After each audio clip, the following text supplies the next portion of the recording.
What's good, y'all? Welcome back to the Playmakers Corner podcast. I'm your host for today, Simon Villanos, aka Coach V, and we got a jam-packed episode today.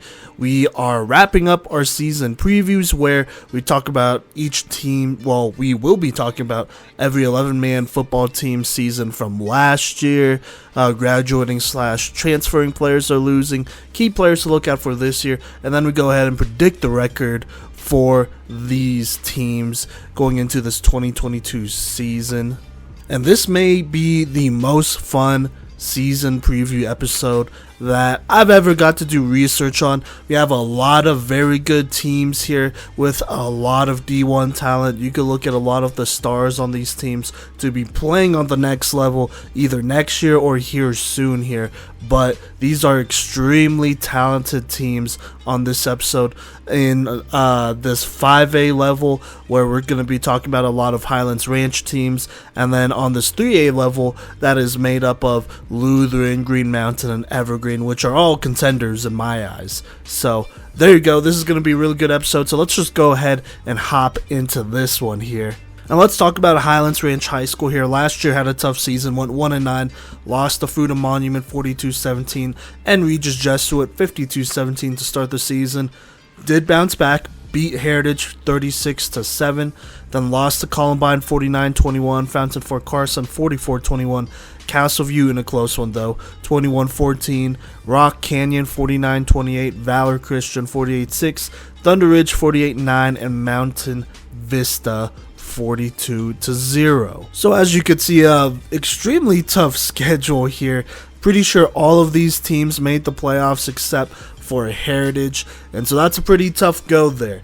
Now let's talk about some graduating seniors who still did their thing though, starting with Jade Arroyo. He was our number 1 ranked tight end in the class of 2022 here in Colorado last year, and last year he caught 43 balls for 655 yards and 7 touchdowns as the lead receiver for this Highlands Ranch team. Look, his ability to win jump balls and just be a vertical threat will be sorely missed for a team that really relied on him on offense to get things going. I mean, he was an absolute playmaker, a guy that, like I said, if he's in one-on-one, he's going to go ahead and win that matchup most of the time. So there you go there. That's a huge loss for Highlands Ranch. Then you also have Andy Thompson. He was the second leading receiver on this team. He had 28 receptions for 532 yards and a touchdown.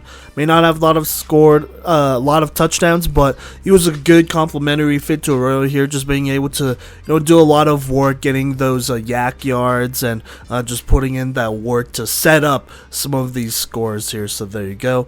On top of that, they're also losing their third receiver here, Mason Moyle. The 6'3 receiver had 458 yards and 5 touchdowns on the year as the third option, so that's going to be tough.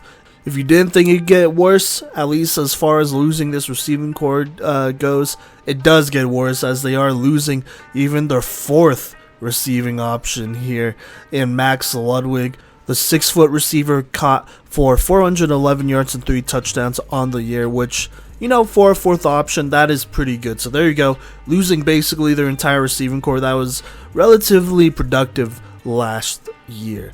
Now, on defense, they're also losing Tommy Verstraete. He was one of the tackle leaders at linebacker, snagging 87 tackles, 9 tackles for losses, 3.5 sacks, and recovering 3 fumbles. Obviously, that will be missed. And so altogether here, Highlands Ranch, basically they're losing every receiver that caught over 100 receiving yards last season. So they're going to be extremely green going into this season. On top of that, they're losing about 3 of their top 11 tacklers. So not too bad. They're returning most of their defense here, which should be solid. Now let's talk about key players for this year, starting with their quarterback, Ryan Chambers. Last year as a junior, passed for 2,117 yards, 17 touchdowns to 14 picks. While he did pass for a lot of yards, he did have some pretty good receivers, and so definitely a little concerning with the turnovers and his completion rating just being a little low at 51%.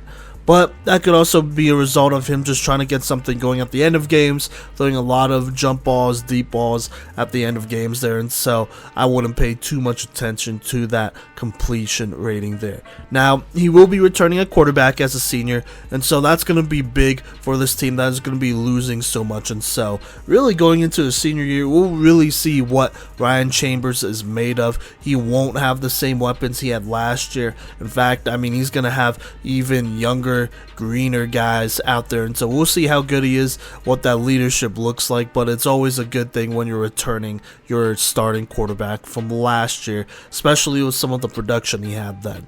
Now, they are also returning Braden Laramere. Last year as a sophomore, he got some carries, went for 372 yards and 4 rushing touchdowns, which was solid as he did lead the team in rushing. He notably went for 147 yards and a touchdown on 26 carries against Heritage in that blowout dub there.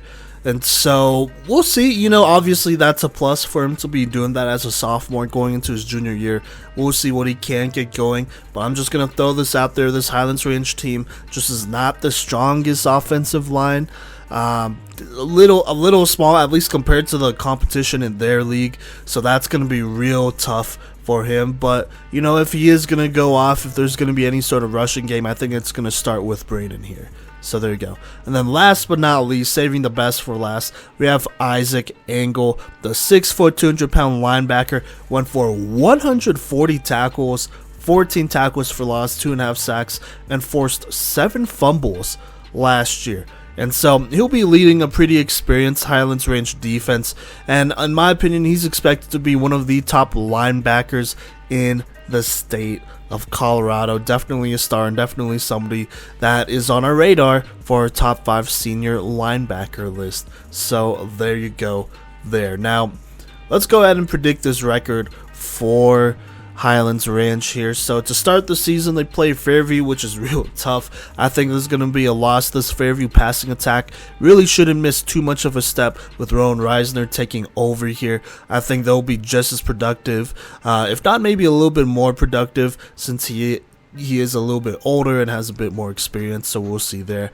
The Highlands Ranch offense, I mean, they're going to be forced to match the offensive production of Fairview if they want to win.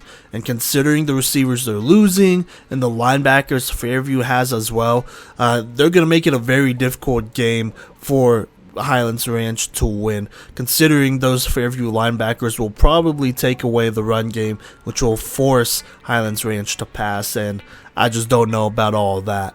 So there you go. I think that'll be a loss. Then they play Fountain Fort Carson. Look, I don't think their offense is going to be the same as Fairview's, but their defense is going to be really tough. I think that's going to be a loss. This game will be a loss for Highlands Ranch. Look, Fountain Fort Carson, they'll be returning a senior quarterback in Tavion Tooley, who, you know, could definitely be a handful this year, honestly. He's a very athletic quarterback, throwing to an athletic tight end in Josiah Stevens Silva, so there could be issues there. Plus, they have a very big offensive line. And on top of that, this Fountain Fort Carson defense has always been strong and will be strong this year, led by star linebacker Ty Fave, and so that'll be a tough go there. Then it gets a little bit easier. They do play Eagle Crest last year. You know, they have the same record as them. I do think this year this is going to be a loss for Highlands Ranch. Like I said, they both finished 1-9 last year, but that won't be the case this year. Look, Eagle Crest, they'll be returning a big 3 of Fisher at quarterback, Diego Stearns at running back, and Tyson Clark at receiver, who will make some noise after gaining some experience of last year. And so I think they'll be much better going into this year. And on top of that, they're going to be having a pretty experienced and talented defense, and so I think all of that will be a bit too much for Highlands Ranch. Then they play Roosevelt, which is a 3A team, but they are a powerhouse 3A team, and in my opinion, they might even have a little bit more size up front than this Highlands Ranch squad, which is saying a bit, but that's how good they are. They also have a running back duo of Ryan Doucette and Xavier Ramirez here, which will be tough to stop. Throw in a manimal at receiver in Tucker Peterson, who is going to be one of the top receivers in the state.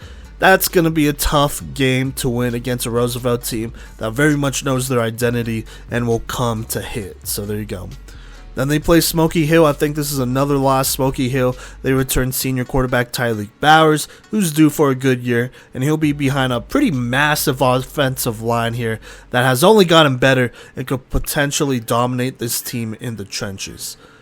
After that, we got league play here, and honestly, it just does not get easier, as this will be one of the tougher leagues in all of Colorado. Starting with Rock Canyon, I think it will be a loss. Last year, this was a tough 49-28 loss, despite Ryan Chambers throwing for 267 yards, 4 touchdowns to 1 pick, probably one of his best games of the year.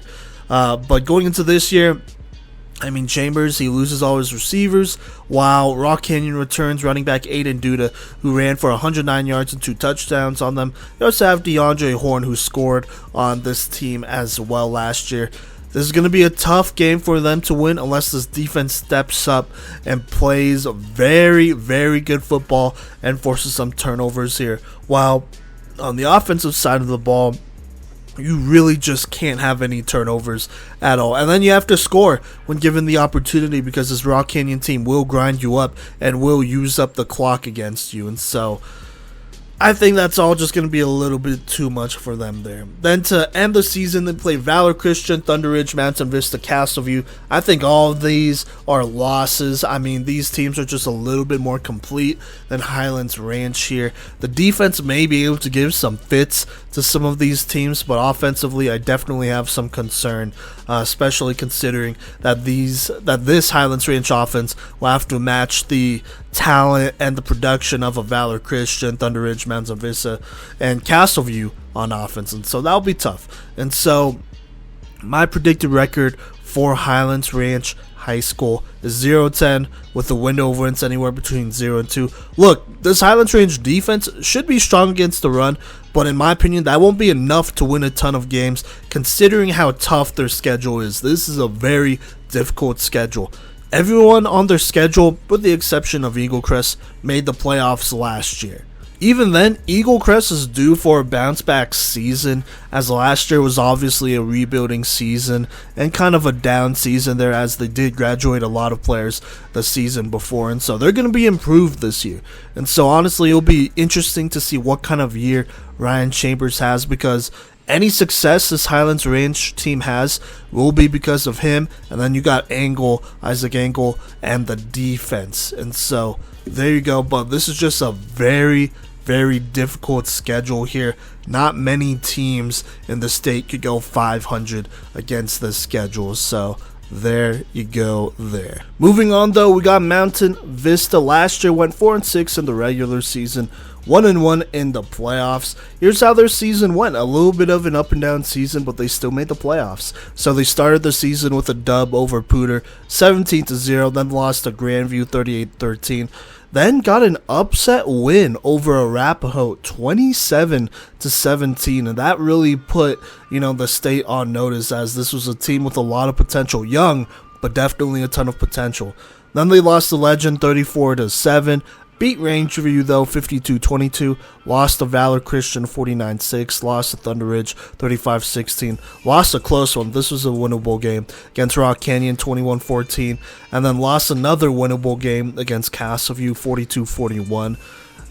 Then to end the regular season, beat Highlands Ranch 42-0. Then in the playoffs, they got a pretty big dub, arguably an upset dub, over Legacy 42-17, led by their freshman quarterback and core, really. Then they pulled Cherry Creek in the second round and lost to them 34-0. Now let's talk about some of the seniors they are losing here, starting with Nick Stone. He was one of our top 5 receivers from last year. Believe he was our 3rd receiver there, so there you go. Went for 868 receiving yards and 10 receiving touchdowns. He was an explosive part of this offense, obviously being that number 1 receiving guy. Notably, he had a 4 touchdown performance against a very difficult Arapahoe team that had a D1 defensive line, so there you go. So that's pretty tough. And then he also had 25 tackles and 2 picks on defense. He will definitely be missed as that number 1 receiver, but there are guys behind him that could step up. Now, another senior I want to talk about here is Jacob Gressman, the senior corner at 31 tackles and 4 picks on defense. He was the interception leader, so that's going to be tough for loss from the secondary. Then you have J.C. Snow at linebacker. He had 30 tackles, 6 tackles for losses, 3 sacks, so some production there. And then last but not least, you got Caden Rivera. At safety, he had 74 tackles, 9 pass deflections, but no picks here. Still, a lot of production there at safety. You're losing your starting safety, so there you go. Now, the defense altogether is losing 6 of its top 11 tacklers, including a lot of its secondary. The secondary would definitely be a bit green going into this next season, so yeah. Now, key players to look out for Mountain Vista. I think it all starts with the quarterback, Austin Modrzewski. Last year, he got the start near the end of the season, notably, I believe, against Rock Canyon, then Castleview, and then obviously started in the playoffs where he did a pretty good job there. But he threw for 1,502 yards, 15 touchdowns and 9 picks. Now, he was finally given the keys last year, near the end of the year, and he did not disappoint at all. You know, once starting, he had some excellent games, including one against Castleview, like I said, where he torched that secondary, going for 360 yards, 3 touchdowns, 2 picks, and a close loss. Then won Playmaker of the Week in his playoff debut, throwing for 317 yards and 6 touchdowns to 1 interception against a very solid legacy team that had a top 5 corner from last year in Braden Keith, had a speedster in Braylon Tate, had all these guys, so there you go.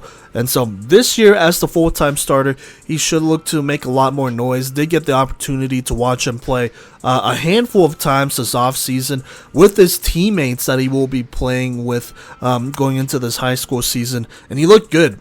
Very composed, knew his reads, and so I think as the established starter going to this year, definitely a guy to look out for. And honestly, I talked with some guys, and I said, hey, out of all the class of 2025 quarterbacks, he might be the one.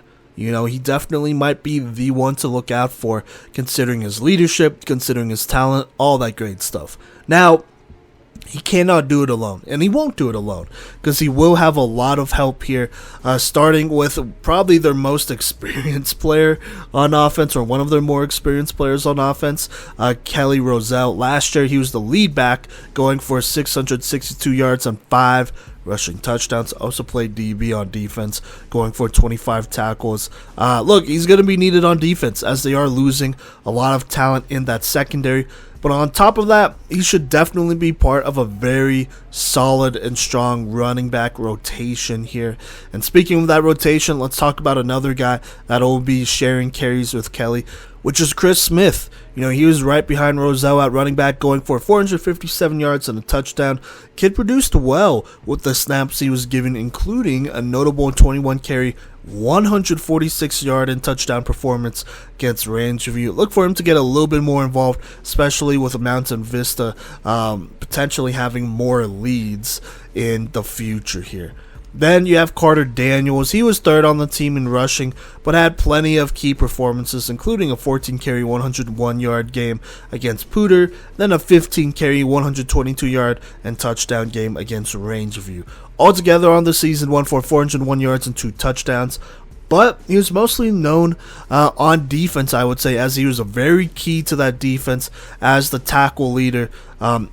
Just keep that in mind. He was the tackle leader as a freshman linebacker, going for 106 tackles, 6 tackles for loss, 2 interceptions, and 4 pass deflections. That is a very good for a freshman linebacker, in my opinion. Playing varsity linebacker is extremely tough. You gotta be one of the best in the state to do that, and he showed that he was. So going to this year, definitely should contribute on offense in the run game, but will be a very key part to this defense that is losing a bit of players to graduation. So there you go. That's going to be a big-time player to look out for.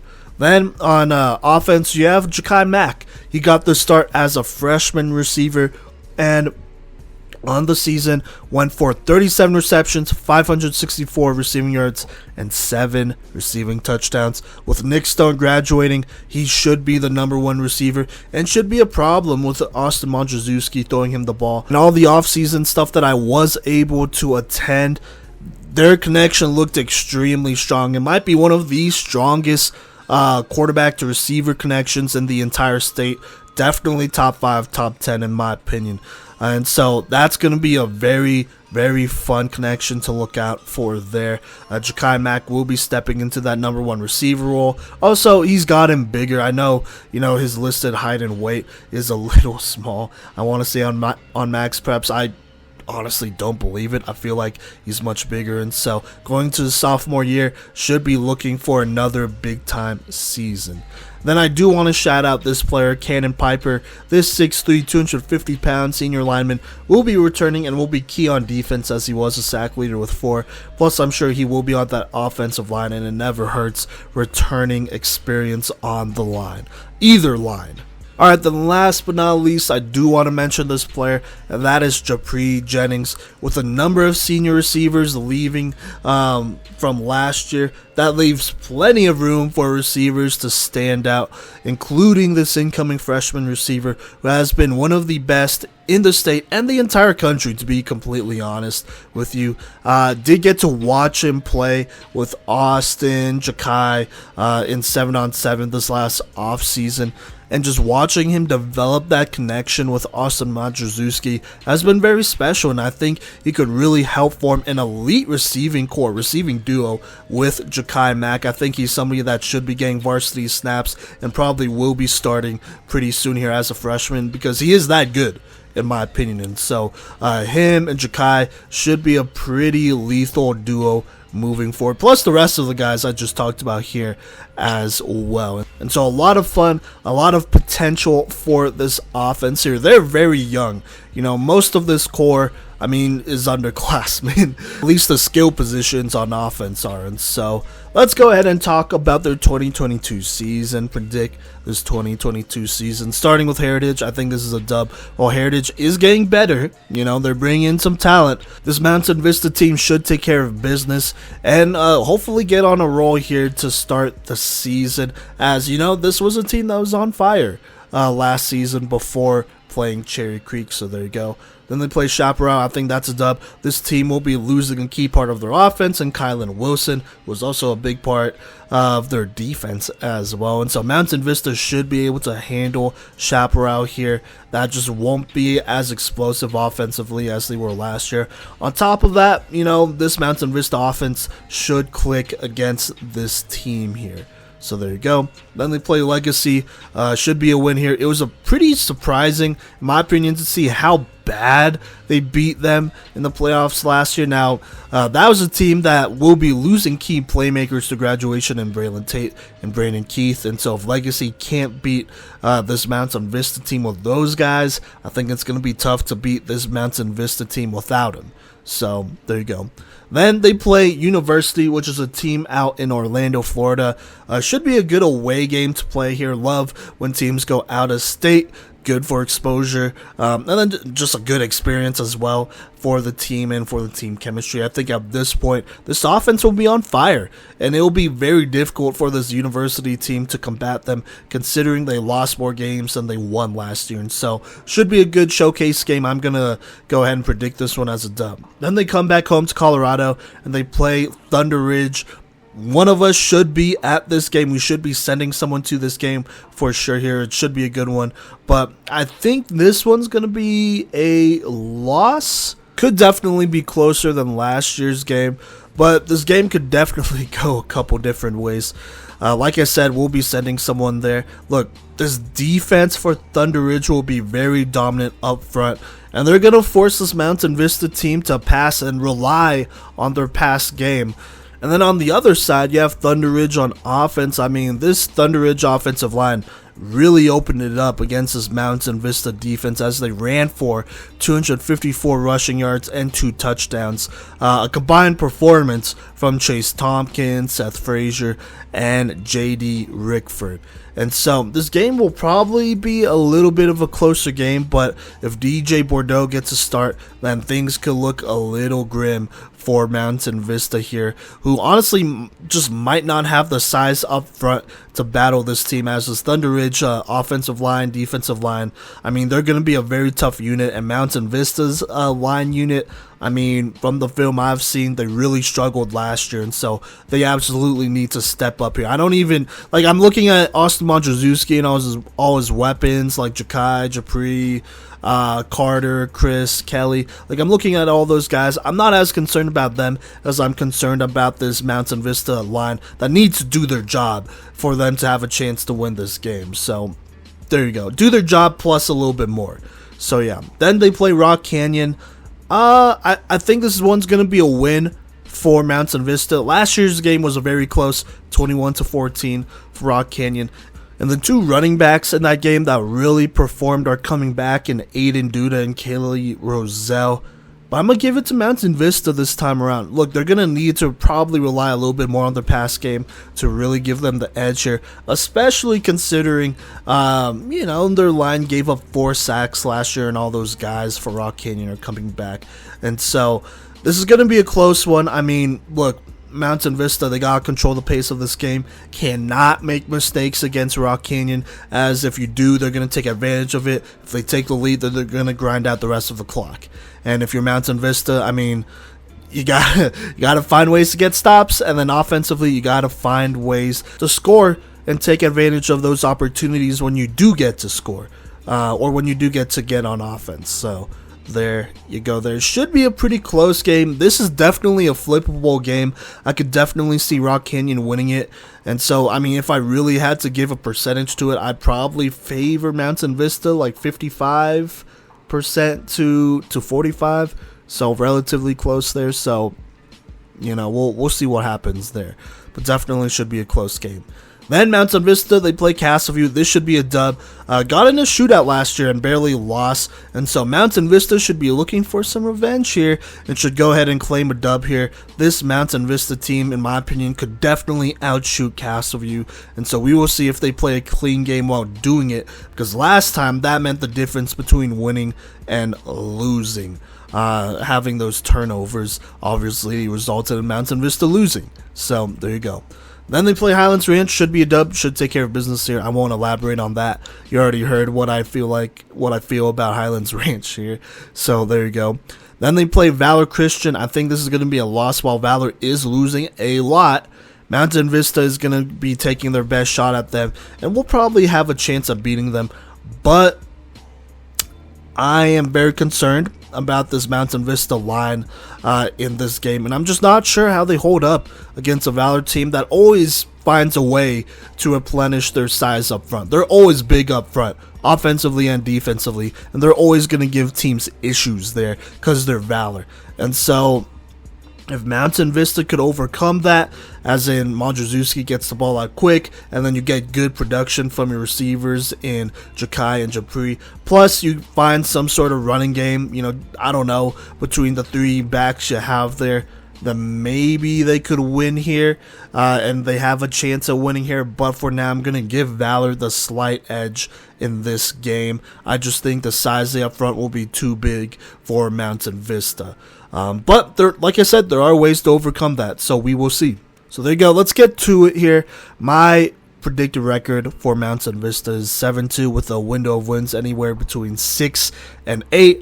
This Mountain Vista team should see a lot of improvement, and thanks to an offense that should be poised for a breakout season as a whole.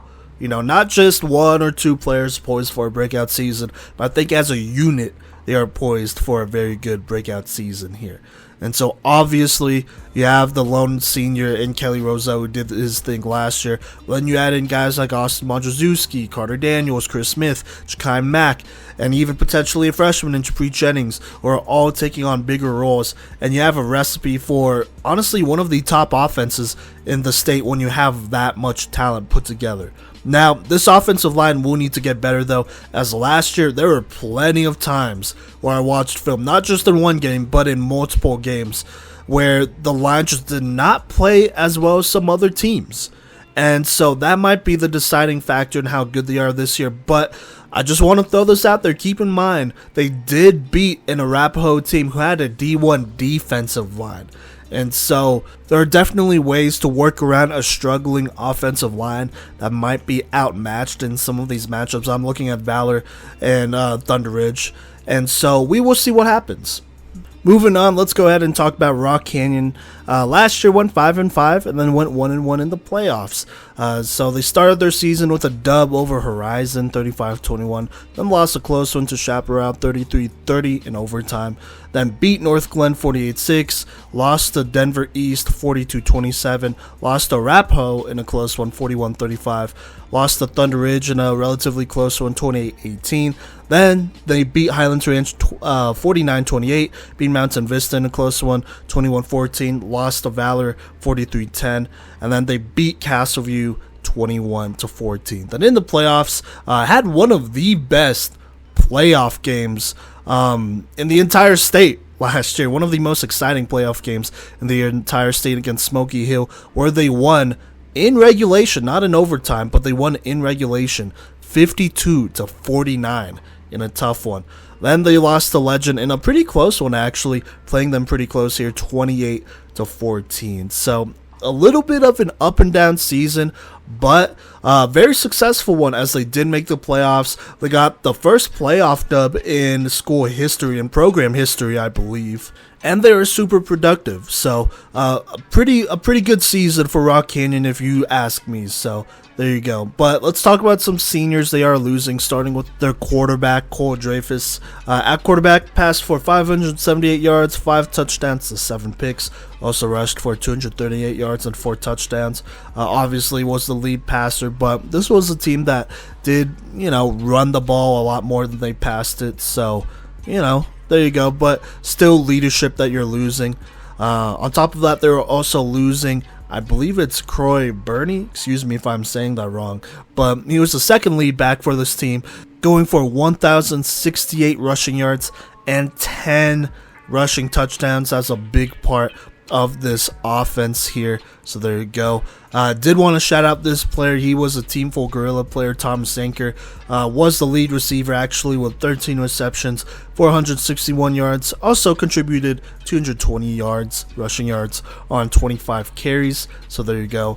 And then last but not least here, they're losing Trey Rosendahl as a starting cornerback, racked up 57 tackles and 1 interception.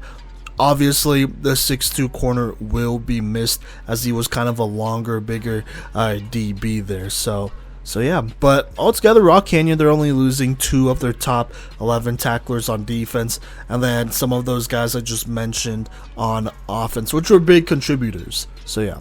But they are also returning some major contributors, starting with their starting running back, Aiden Duda, was the lead rusher as a junior, going for 1,167 rushing yards and 11 touchdowns. He will be the lone experienced, or at least varsity experienced, running back in this backfield, and should be able to have a pretty close repeat performance, if not better. Also had 32 tackles on defense, and so the offense will definitely revolve around him, as he is a very talented athlete and running back.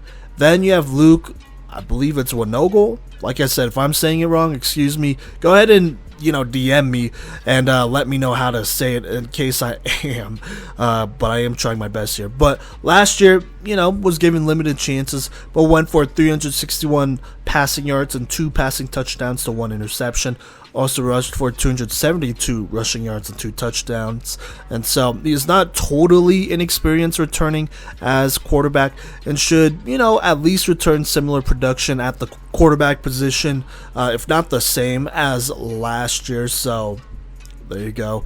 Then you have Grant Robinson at safety, I believe. He's listed as a DB, but I believe he plays safety. Was the top tackler as a junior, going for 93 tackles and 2 forced fumbles. He will be returning with an experienced defense. Definitely a guy to look out for. I believe he will be making our safety list, our safety watch list. So, quick plug for our watch list there. Go ahead and check those out. They'll be released on our social medias if you want to see who to look out for next year and the stars to look out for. So there you go. Then you have Brady Campbell as a sophomore linebacker, went for 37 tackles and was the sack leader, actually, with 10 sacks. He also forced 3 fumbles, and so going into his junior year, should be a big contributor for this defense. Then you got DeAndre Horn. He is, in my opinion, one of the best tight ends, if not the best tight end in the entire state. Rock Canyon doesn't really throw it a ton, but if they do, they got to aim at Horn and let him do some work to free up that running game. And this will probably be their last chance of doing it. I mean, he's a very talented receiver out there. He could definitely give you some good production to pair with that rushing attack.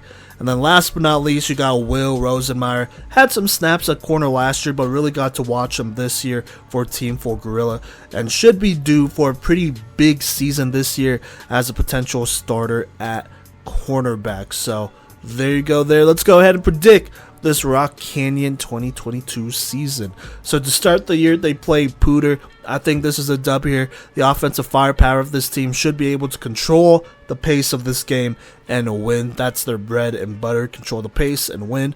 Then you got Smoky Hill. Look, they'll have a solid quarterback over there along with some size up front.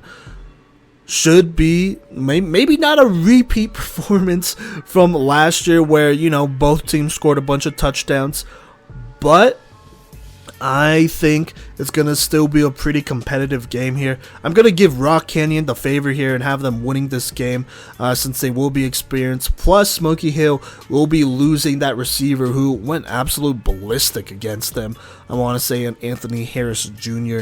And so that's going to be a big loss for them. And so I have Rock Canyon winning this one. Then they played Denver East. This should be a dub.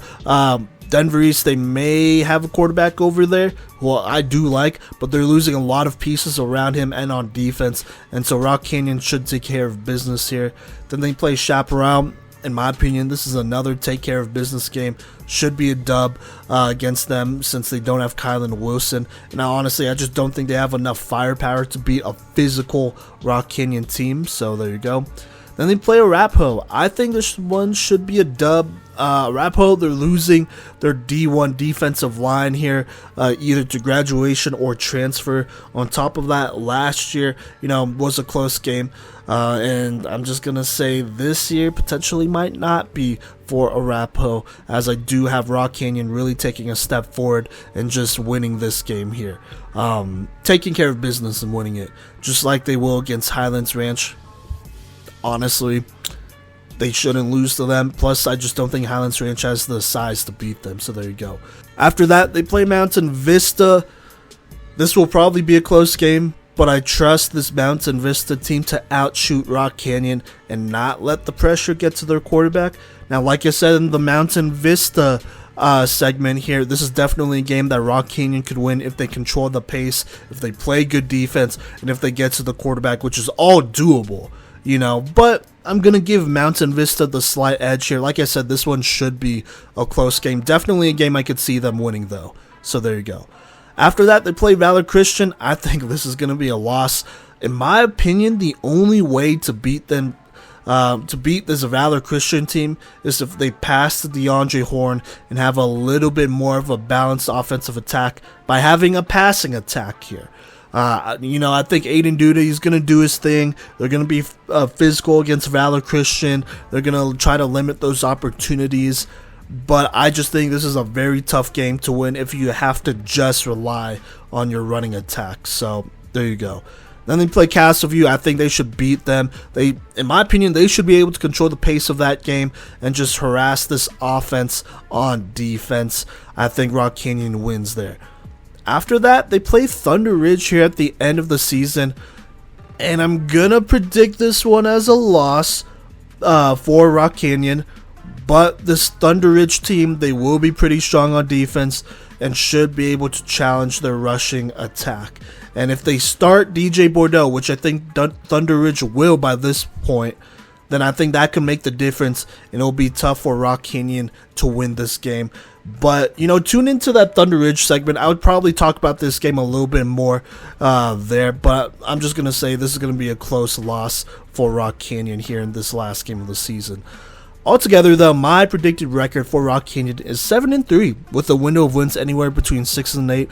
Look, this Rock Canyon team will be a lot better than people expect and should be able to run the ball well and lean on a defense that could really tighten up and be a problem for a lot of teams across the state this year. Now, the Mountain Vista, Valor, and ThunderRidge games can all be winnable games if the defense keeps up the good work and if the offense could find somebody outside of Aiden Duda to produce. That's probably my biggest concern. I know they are returning a quarterback. He's going to, contribute what he can, but, in the system they are in now, I think those contributions are naturally going to be limited. So there you go. Aiden Duda, I trust him to do his thing. Should go over 1,000 yards. Probably will score over 15 rushing touchdowns, in my opinion, at least. And that's going to be great. That's going to work out. But you're going to need other guys to step up on offense, period. That's just it.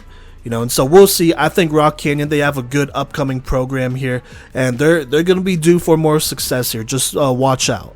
All right, let's move on, though. Let's talk about ThunderRidge. Last year, went 8-2, 1-1 in the playoffs. Started the season with dubs over Far Northeast, 47-0, Doherty, 34-7, and Eagle Crest, 29-0. Then they lost to Arapahoe, 38-14, but picked it back up with dubs over Pooter, 41-0, Rock Canyon, 28-18, Mountain Vista, 35-16, Castleview, 38-3, and Highlands Ranch, 48-9, before losing to Valor, 52-21 in the last game of the regular season. Then in the playoffs, they got a forfeit dub because Fairview could not play due to COVID, so that was good. Then they played Arapahoe and lost a pretty close one. They probably could have won this game, but lost to them 23-16. Now, let's talk about some graduating seniors, as ThunderRidge does have a couple guys that they are losing, starting with their quarterback, Seth Frazier. At quarterback, had a very good year and was an honorable mention for our top 5 quarterback list here, passing for 1,702 passing yards, 27 touchdowns to 8 picks, and was also ThunderRidge's leading rusher with 797 rushing yards and 8 touchdowns. This production will be tough to come by, but they might have a potential, replacement here for Seth Frazier. But we'll see here. On top of that, they're losing Chase Tompkins. He was basically the Deebo Samuel for this team, and a wide receiver honorable mention, going for, at least for us, going for 300 rushing yards and 6 rushing touchdowns, while catching 33 balls for 498 receiving yards and 11 receiving touchdowns. Plus on defense, notched 23 tackles and a pick. This gadget player will for sure be missed, as he was just super versatile there. Then they're also losing their starting running back, J.D. Rickford. As the lead back, he was actually the second leading rusher with 686 rushing yards and 6 touchdowns. Also caught 18 receptions for 179 yards and a touchdown. Was a very solid back for this team who really fit this system, and so that's going to be a tough loss there. Then you have Jack Horsford. He was actually the lead receiver for this team last year, catching 22 receptions for 536 receiving yards and 9 receiving touchdowns. He brought a lot of experience to the squad at receiver, and so he's going to be missed. And then you got Derek Pacheco at linebacker/DB. Did a good job getting 63 tackles and a team high 14 interceptions to go with 16 pass deflections. That's a ton. So he will be a slight loss to this defense that was growing last year and was very young. And then last but not least, they are losing 2 big name linemen from their offensive line. They're going to be big losses because of their talent, plus their leadership as well, in Brandon Ems, their left tackle, and then Tyler, I think it's Chatal, I want to say. He was a guard center, and so they're going to be losing those 2 guys. That's going to be a bit of a loss, but they do have plenty of size to help replace that. Leadership, though, that's going to be a little bit tougher to come by, at least on this offensive line.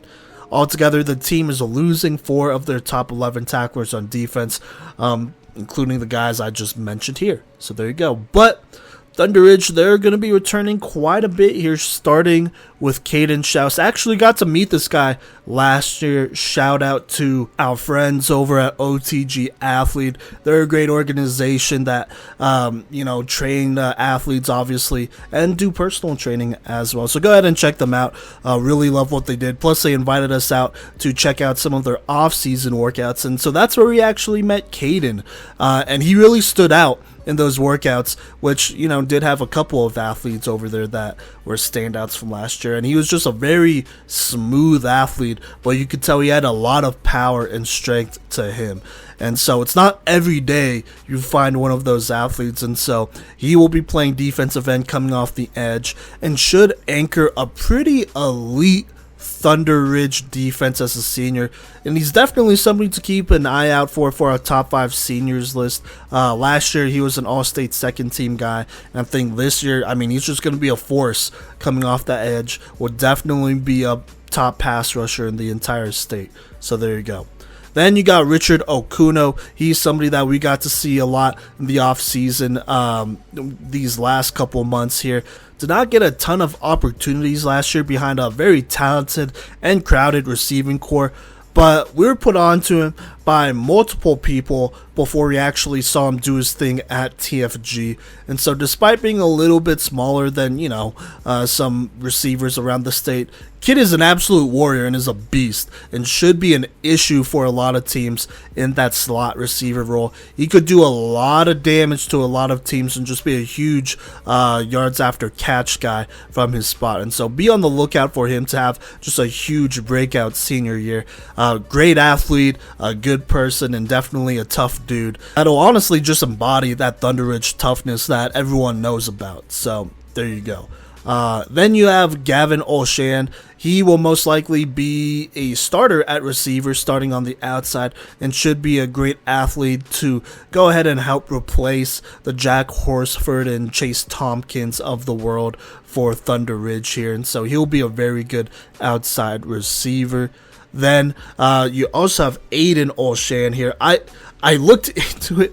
I don't know why Max Preps has like their, I don't know, it has them combined, which doesn't make sense because I'm pretty sure they're two different people. But Aiden here was very important to this defense as an all-conference linebacker, going for a team-high 79 tackles and 8 tackles for loss, while tagging on 3.5 sacks and a pick.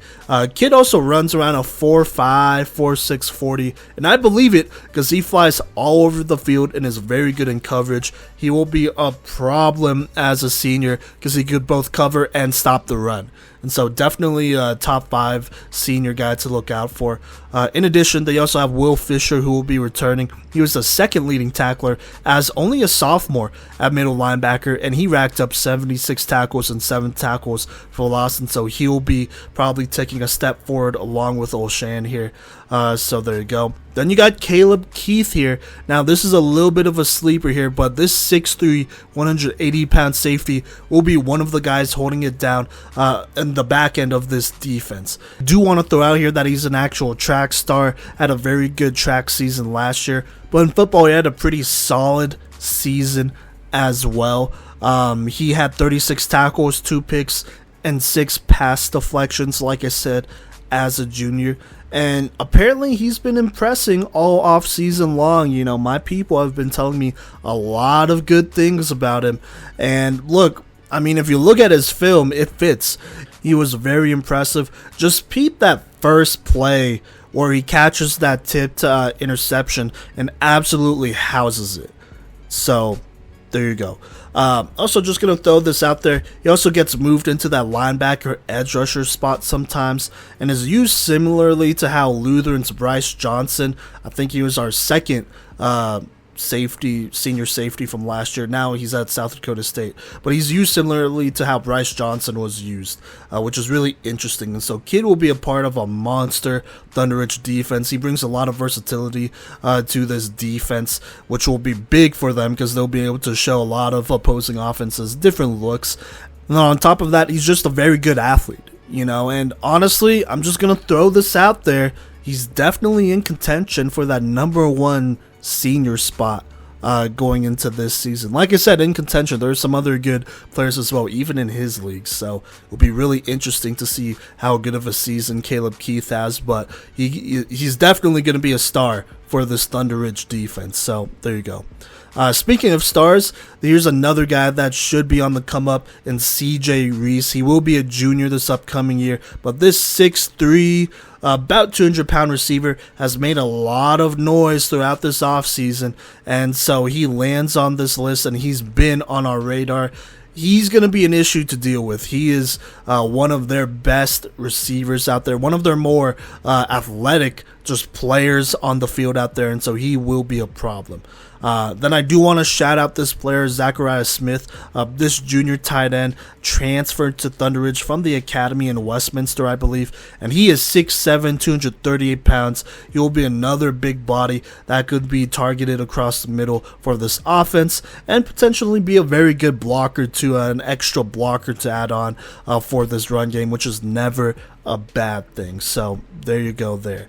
And then last but not least, I have to mention him, but we got incoming freshman quarterback DJ Bordeaux. As y'all know, if you follow the Playmakers Corner, we have followed him basically since the end of his 7th grade year, and then all throughout of his 8th grade year last year, we attended basically all of his games, and so this kid has come a very long way, developing into a true dual threat quarterback who not only has the natural athletic ability to run it and just kill you on the ground, but he could physically tear apart a defense with his arm.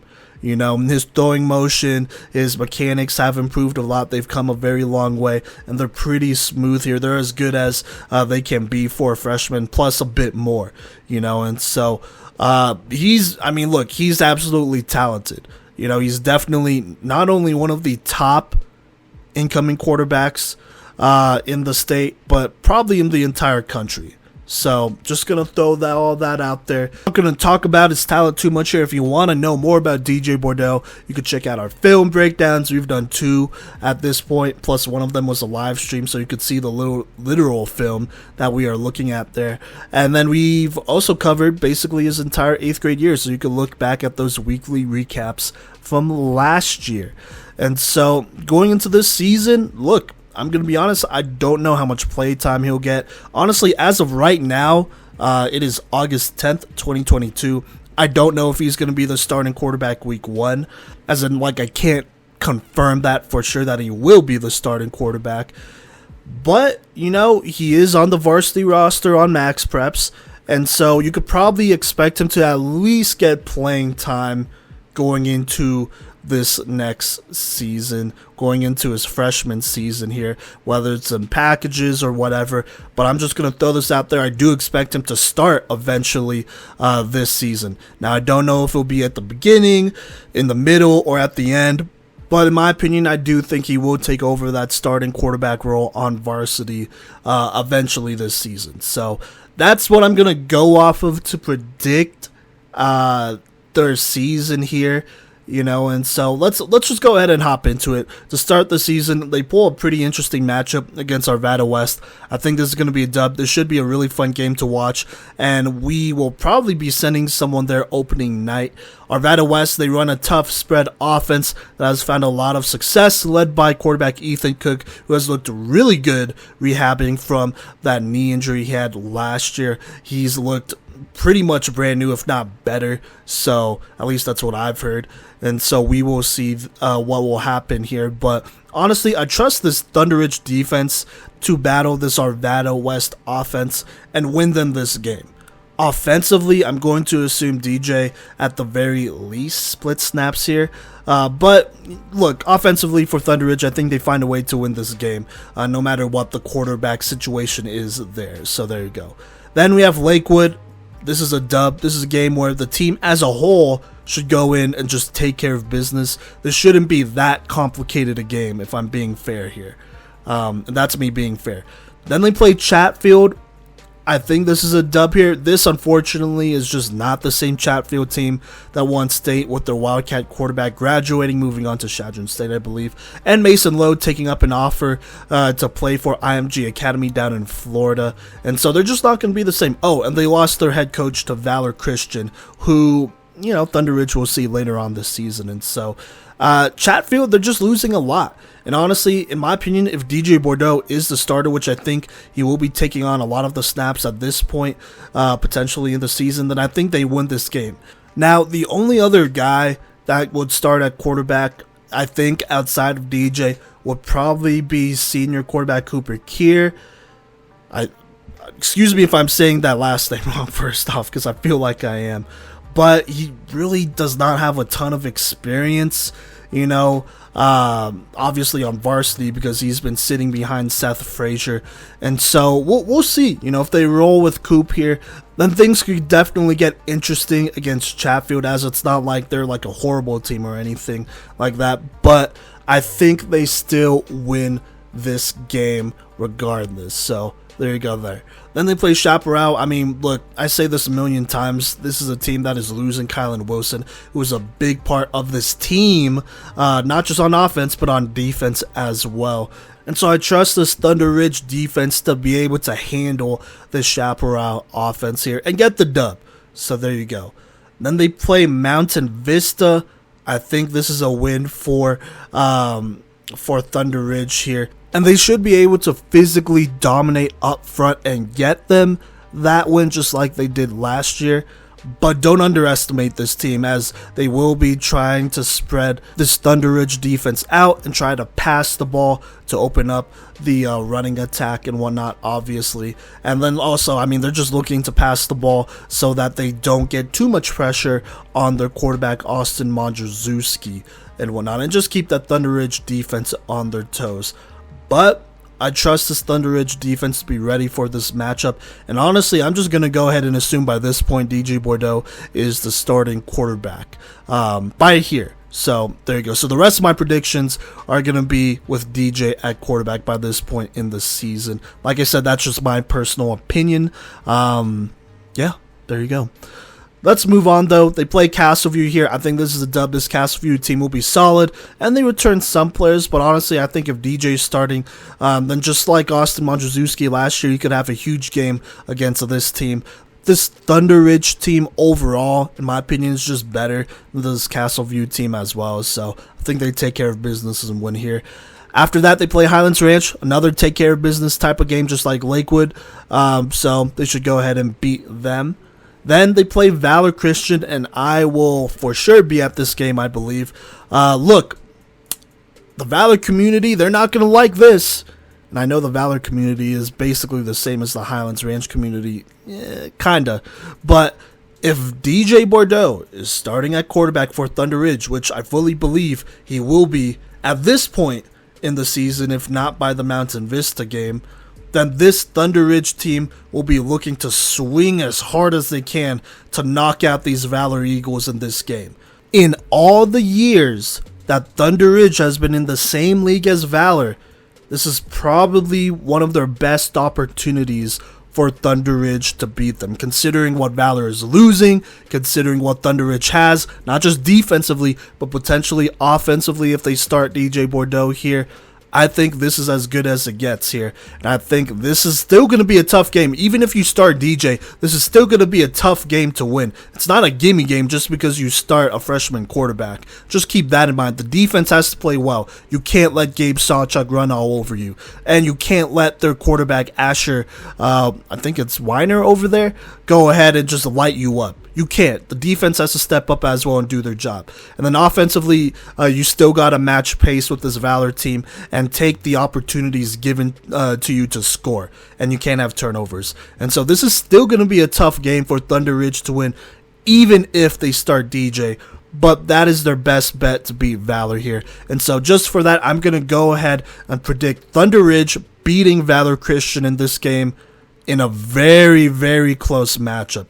Close enough where it could definitely go Valor's way if they're not careful. So there you go.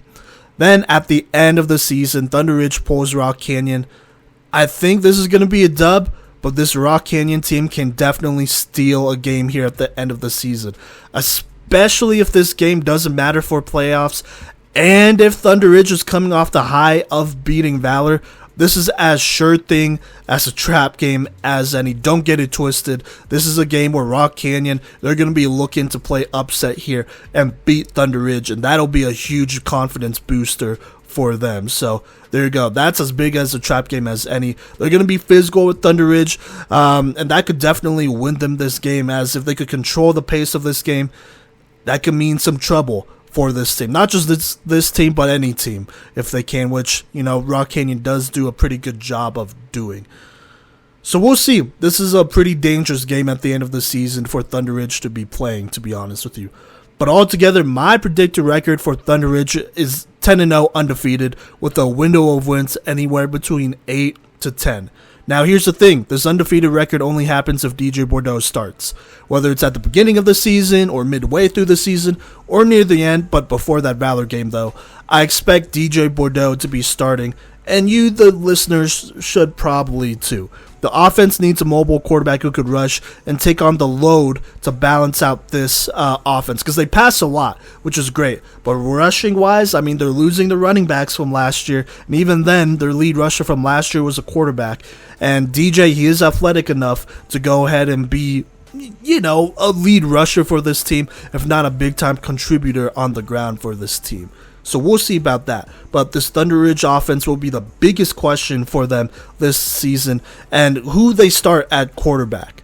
You know, and so defensively, we know what ThunderRidge is. They have a rich history of playing great defense. We know that. You know, this defensive unit should be a top 5 team at minimum in Colorado. But we will see. It should be a very interesting year for ThunderRidge. All right. You see the timestamp. We're talking about Valor Christian here. Let's go ahead and recap last season. So 10-0 in the regular season, 3-1 in the playoffs. Regular season beat Regis Jesuit 24-6. Oaks Christian from, I believe, California 37. East Side, I want to say that's a Washington team. Doesn't matter. Whooped them 41-0. Beat Mullen 42-7. Beat Columbine in a close one 35-21. Beat Mountain Vista 49-6. Beat Castleview 47-14. Beat Highlands Ranch 48-6. And then Rock Canyon 43-10. And ThunderRidge 52-21 to end the regular season. Here's how their postseason went. In the first round, or I guess technically second round because they had a bye, beat Fort Collins 52-2. Then they beat Columbine, who gave them a little bit of a scare, but still beat them 17-7. Then they beat Grandview in a very convincing fashion, 37-6, before losing to Cherry Creek again at state, 21-0. Had some very interesting, opinions about that one. If you want to check that out, it won't be hard to. Just go ahead and look at last year's recap. So there you go. Let's talk about some graduating seniors they're losing, because they're losing a ton, starting with Gavin Sawchuk, their 4-star back, who's going to Oklahoma. He ran for 2,004 rushing yards and 28 touchdowns. They're also losing their quarterback, Colton Allen, who in my opinion was super underrated, but was a big part of this offense, who threw for 2,133 yards, only 20 touchdowns to 7 picks. Also rushed for 267 yards and 3 touchdowns, so they'll be losing an experienced vet here.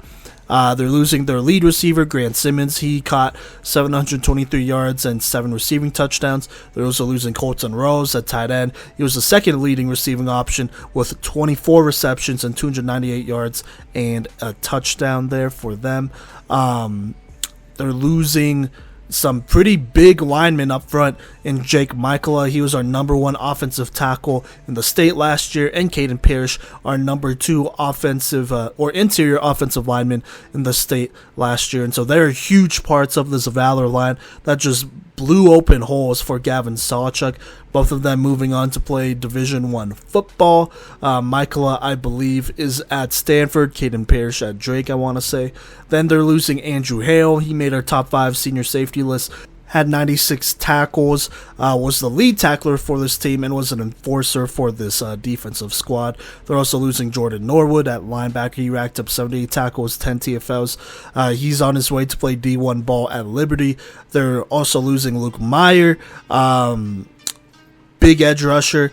He will go on to play for Air Force, but with Valor, had 49 tackles, 11 tackles for loss, and led the team in sacks with 7 sacks. Then they're losing Mitchell Bigelow.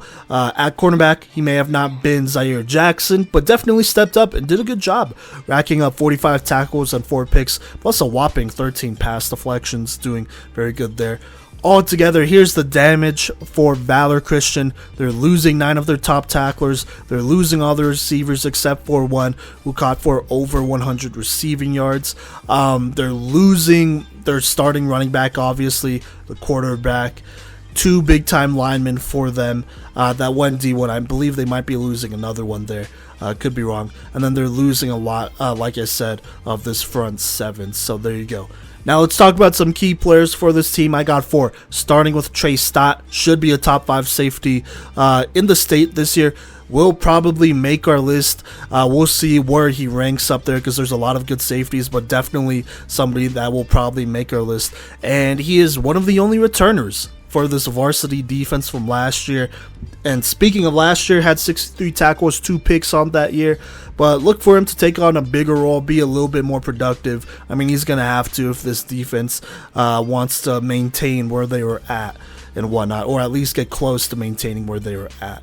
On top of that, on defense, they're returning Brody, I think it's Bleak, I want to say, or Blake. Excuse me if I'm saying that wrong. I apologize. Feel free to let me know how to say that. But this 6'3", 270-pound defensive end should be a problem for teams, just like he was last year. As the other guy that will be returning on this defense, he racked up 39 tackles and 2 sacks as a junior. This year, really look for him to take a step forward and dominate like he should. He's been putting in a lot of work with 6-0. I've been tracking a little bit of that, so I know he will be pretty good for this Valor Christian front 7. He also plays guard, or at least it's listed at that. I don't know if he will start there, but I'm just going to throw that out there in case he does. Definitely looking for him to do his thing on defense, though, and really help anchor this thing along with Trey Stott. Now on offense, they got 2 guys I'm really looking at here. They got Gabe Sawchuk, obviously the younger brother of Gavin Sawchuk, but this year he's going to look to make a name of his own as a junior. Last year, though, he did get snaps as the backup and had a really good year, rushing for 797 yards and 12 touchdowns. He should be the guy to power this offense, at least early on. You know, if they don't have as much of an identity, at least they have Gabe Sawchuk and they could run it, and he'll probably be at least a 100-yard, 2-touchdown rusher every game this year, if not more. Like I said, at least. So there you go. And then last but not least, you have Asher Weiner, I want to say. I've not seen any film on him, or could find any film on him, but he's rated as a 3-star. And so regardless, for this Valor team to be better, he needs to play like a 3-star, is my expectation here. And I'm just going to throw this out there. They did get a new head coach in Brett McGatlin, which in my opinion is a better fit and a better coach for this team. We have a ton of respect for him. Love what he did over at Chatfield. And so we really feel like he could do some great things with Valor Christian here. So there you go. Not a key player, but definitely a key coach to be bringing in. A good one for the culture, for that Valor culture over there. And then, not like I said, not just one player here, but like I said before in previous segments of Valor, they always find a way to, you know, at least put out good size on their offensive line. Now, they may not be experienced, but they're going to be big, you know, they're going to be athletic. And, you know, I trust the coaching staff to go ahead and get them fine-tuned for this season. And they'll probably get better as the season goes on. This offense will at least, both sides of the ball, they'll get better. So just keep that in mind. More players will rise and step up as the season goes on. But let's go ahead and predict this 2022 season. To start, it's not an easy matchup. They pull Regis Jesuit. Regis, I mean, like I said, they're not an easy team to play, and they're a team that kind of played them a little bit closer than most teams did last year. Despite losing some guys defensively, this Regis team is returning a very strong core with a lot more experience than what Valor has right now. Valor could definitely win this game if they keep it simple, play hard, control the pace of this game. I could see it, but this defense will need to step up and stop this big 3 of Carroll, Medina, and Barnes. And so for that, I'm going to go ahead and predict this one as a loss. But like I said, if Valor keeps it simple, plays turnover-free football, and their defense needs to step up and play well against Regis, then I think they can win it. But for now, I'm going to say Regis goes ahead and wins this one. That's a winnable game for them. After that, they play Pine Creek, which will be really interesting. This will be the first time Pine Creek and Valor has played, I don't think ever, but in a minute for sure, probably. And so Pine Creek, they're boasting a D1 offensive line, in my opinion, that has plenty of experience, and plus, obviously, they're talented as well, along with a young running back who already has a D1 offer of his own in Mason Miller. He's going to be a tough power back, plus a quarterback who can really make this Valor team work for a win here in Cameron Cooper, who I assume is going to be the starter here. Throw on top that Pine Creek will have a pretty solid defense, as they always do, plus some stars at linebacker, safety, and corner, and there could definitely be some problems here. Valor wins this game if their quarterback steps up and has a good game, though, and doesn't have turnovers. But for now, I'm going to predict Pine Creek winning this one. Like I said, another close one. It's never an easy thing beating Valor, so there you go.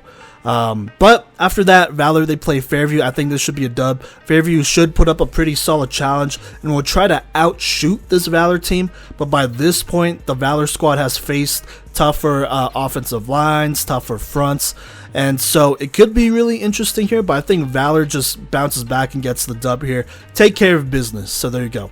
Then they play Liberty down in Arizona. Look, they're not one of the big-time Arizona schools that are an actual... That sounds disrespectful, but it's really not. From what my sources in Arizona, from Arizona, have told me, Valor should be able to take care of Liberty pretty easily here. So, there you go. Then they play Ralston Valley. Ralston Valley, they have a new head coach of their own over there. And so, that'll be a very interesting team to watch. They will probably be moving to a spread. But honestly, I'm not sure how successful that will be in the first half of this season. And so, I think Valor, they could go ahead and slow this game up and win it against Ralston Valley. We'll see what Ralston Valley does. I mean, they're a good team. They always have talent. They'll challenge Valor. But I don't know what to expect from them in the first half of this season. So there you go. Then Valor plays Castleview. That should be a dub. I mean, they should be able to physically dominate them up front, because I just don't think Castleview has the same size that Valor does. So there you go. Then they play Rock Canyon. This should be another dub for Valor. This Rock Canyon team is a squad that likes running it too, but unfortunately for them, I think that kind of plays into Valor's hand better if they run the ball and slow down this game. So there you go. Now, if Rock Canyon had a passing attack, this would be a different story. But I think Valor Christian should be able to handle Rock Canyon here. So there you go. Then they play ThunderRidge. Look, if DJ Bordeaux is starting, that is ThunderRidge's best shot at beating Valor. But not gonna lie, even that may not be enough if everyone on that ThunderRidge team is not on their game. This is definitely a winnable game for Valor, but we will see how this Valor team is kind of shaping up near the end here. I think this will be a good indicator of seeing just where they're at and all that stuff. This is definitely a winnable game, but for now I'm gonna predict ThunderRidge beating them. After that, Valor Christian, they play Mountain Vista. This Mountain Vista team, they're going to take their shot at Valor. They're going to try to outshoot them. But honestly, the sheer difference in size up front should mean a Valor dub at the end of the day. So, there you go. Now, here it is. My predicted record for Valor is 7-3, with the window of wins anywhere between 7 and 10. So, I could definitely see them going undefeated. Potentially. Because they're Valor and have great facilities, coaches, etc., they should really not ever drop below 7 wins in a season, including this one. And so, just looking at the roster, they have a host of big-bodied linemen who could dominate the trenches, and that gives them control of the trenches in most of their matchups, which should equate to wins. But this defense is real inexperienced, and although they are returning 2 studs, deeper teams like Regis, Pine Creek, ThunderRidge can really take advantage of how green this team may potentially be. On top of that, Gabe Sawchuk, he will be the engine for this offense. It will probably be a 1,500 plus yard rushing yard, 20 plus rushing touchdown type of back this year. But you need your quarterback to give you something to really make having a stud like that worth it.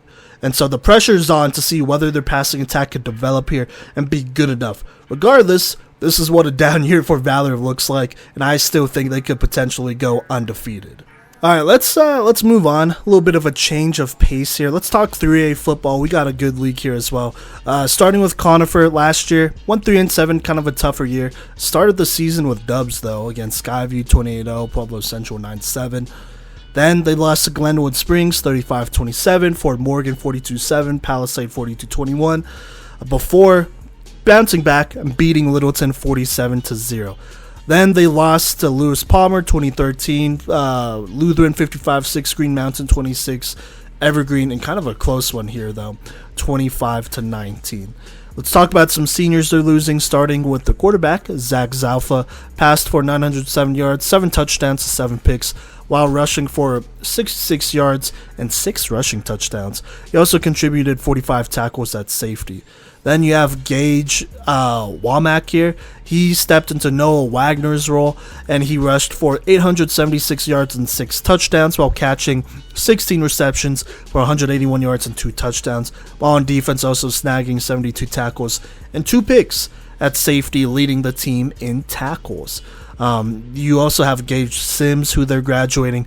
He was their lead receiver with 16 receptions, 247 yards, and a touchdown. Also had 20 tackles and a pick on defense. And then last but not least, you have Mason Rosser. Started at center and defensive tackle. At defensive tackle, had 42 tackles and 2 sacks.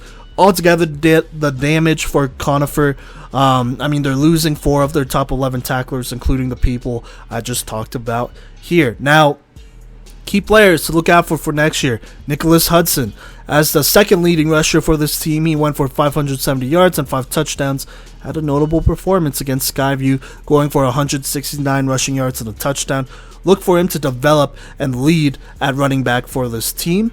Then you have Grady Forsyth. This 6'4", 200-pound defensive end and tight end as a sophomore caught 19 receptions for 230 yards and 3 touchdowns, while also racking up 69 tackles, nice, and a team high 5.5 sacks. Grady can be a force this season on the 3A level and really turn up for this squad. Keep an eye out because this might be the year he takes a jump and becomes a big time threat off the edge or at the tight end position. He has the size and athleticism to do it, so there you go. Then last but not least, you got Evan Clark at defensive end. He had 37 tackles and 3 sacks. He'll be a senior this year, and so look for him to be one of the leaders for this squad. Now let's go ahead and hop into this 2022 season. To start the season, they play Fort Morgan. I think this is a dub. This Fort Morgan team is losing their entire offensive core that absolutely tore apart this defense last year. Conifer, I feel like, will be returning enough of their defense to really make this a close game. And so if the defense takes care of business, it'll be up to Hudson to get it done probably. This could be a close one, but I trust the defense to take advantage of an extremely green offense. Like I said, could be flippable though. After that, they play Glenwood Springs. I think this will be a loss. This was a close game last year, but that's when Conifer's quarterback Zalfa threw for 168 yards and 3 touchdowns to 1 interception. That'll be a bit of a loss as they just struggled to run the ball against Glenwood Springs here. And I just don't see them winning without a good quarterback performance to alleviate the run game here. And so I have Glenwood Springs, Joaquin Sandoval, and the squad winning.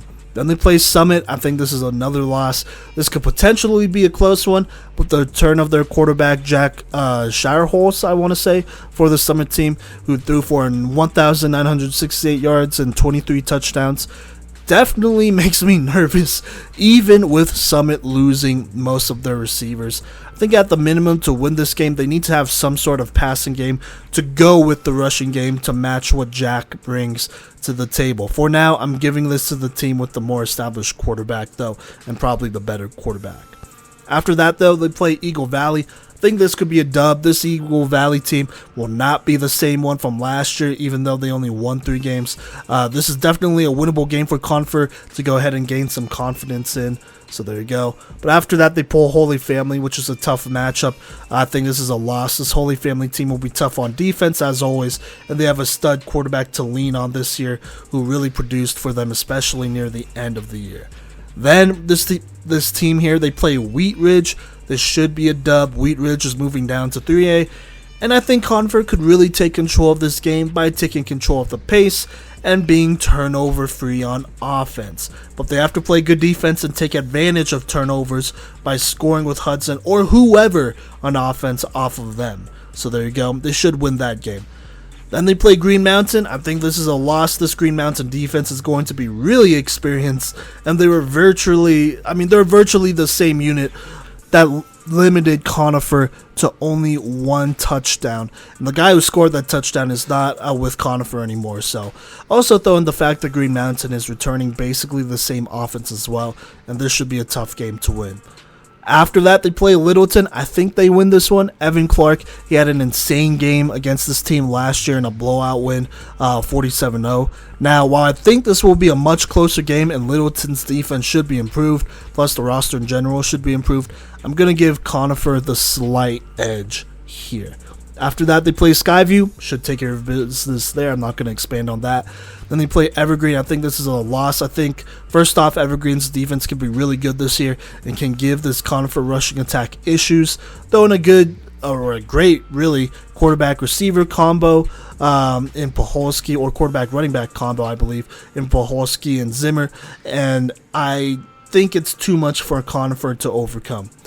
Altogether, though, my predicted record for Conifer is 5-5 with a window of wins anywhere between 3 and 5. This Conifer team will be bringing back most of their defense that should be improved going into this year, but what I'm most concerned about is the offense that they return. Yes, they have Hudson at running back, but outside of him, they need a quarterback to step up and win them some games, and so we will see if they can roll out somebody who could do that, which is why I could see them winning 5 games at most, going 500. But I can definitely see a winning total of 3 games as well. So, there you go. Alright, coming up next, we got Evergreen. Last year went 8-2 and lost in the first round in the playoffs. But to start the season, in that regular season, they beat Battle Mountain 35-6, Wheat Ridge 35-10, Sterling 50-0, Gateway 56, George Washington 41-23, before losing to Lutheran 46-2 and Green Mountain 31-16. But bounced back with dubs against Lewis Palmer 53-12, Littleton 42-8, Conifer in a close one 24-19, before losing to Durango 56-3 in the playoffs. Now let's talk about some seniors they're losing. Starting with Owen Pardo, he was the lead receiver with 37 receptions, 548 yards, and 6 receiving touchdowns. They're also losing their second receiver in Jacob Rutherford. The 6'3 receiver caught 44 receptions for 306 yards and 4 touchdowns. Also did a solid job at corner, getting 46 tackles and 2 picks. Then they're also losing Gabe Bittner, I want to say, 14 receptions, 175 yards, a touchdown at receiver. But at corner was a big part of this defense, getting 59 tackles and 6 pass deflections. Altogether, Evergreen losing 5 of their top 11 tacklers and losing a lot from their secondary as well. But they are also returning a lot of players for this year, including their quarterback Tommy Paholski. As the first-year starter, he had a very impressive year, passing for 1,961 passing yards, 21 touchdowns to 5 picks, also had 4 rushing touchdowns on the ground. While he will be losing his top 2 receivers, he should have a little bit of experience still here at receiver, but he will need to really be sharp against these tougher defense to progress and to really win some games. But I still trust him to do it. He was a good passer, and I trust him to get it done. So there you go. Then you got Gabe Zimmerer, I want to say, as a lead rusher. He had 784 rushing yards and 5 rushing touchdowns. Also caught 23 receptions for 228 yards and 2 touchdowns. And now linebacker racked up 44 tackles. Should be a big part of this returning defense, but most importantly, should take off a lot of the load from Paholski and be a security blanket for him on offense. And so, interesting enough, he didn't play in the Green Mountain or the Lutheran games, and they got blown out in those games. So, let's see what this year brings and all that great stuff, but I think he'll be a big-time back for this Evergreen squad. Speaking of big-time players, we have Russ Woodward here, the 6'6", 240-pound defensive end and offensive tackle, has hit a growth spurt. And so going into his senior year, he is massive, and that'll be massive for this team. As a junior, though, he collected 70 tackles and 4.5 sacks, but he will also be returning at tackle, where it appears that he has earned a D1 scholarship, actually, from Eastern Washington to go ahead and play. Earned that over the offseason, so congrats to him. Regardless of what he plays, though, on the next level, he will be dominating this level, being one of the best linemen in the state and 3A. By the way, he was also All-State second team, but that should change going into this season. He's going to be an absolute force off the edge, plus somebody to protect Paholski's blind side here. Then on the other side of Russ Woodward, at least on defense, you got Jordan Turnbull. As if Woodward wasn't enough, they have a 6'4", 210-pound defensive end and Jordan Turnbull here on the other side. As a junior, he had 56 tackles and 4.5 sacks, but with attention being drawn to Woodward here, probably in this upcoming season, Turnbull should be able to make some noise of his own on the other side. He also plays tight end, and so look for him to potentially get some touches. I was really impressed with this film. For his size, he's pretty athletic, and so definitely an athlete that's going to turn up for this Evergreen team here. Then last but not least, you got Jack Johnson at middle linebacker as a junior. He was a lead tackler for the squad, going for 114 tackles and 9 tackle for losses.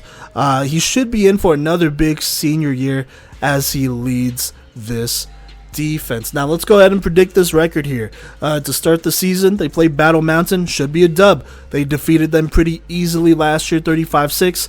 And Battle Mountain, I mean, they're losing key parts of this offense. So I just don't know how they fare against this Evergreen defense that will feed on the chaos of their inexperience. So there you go.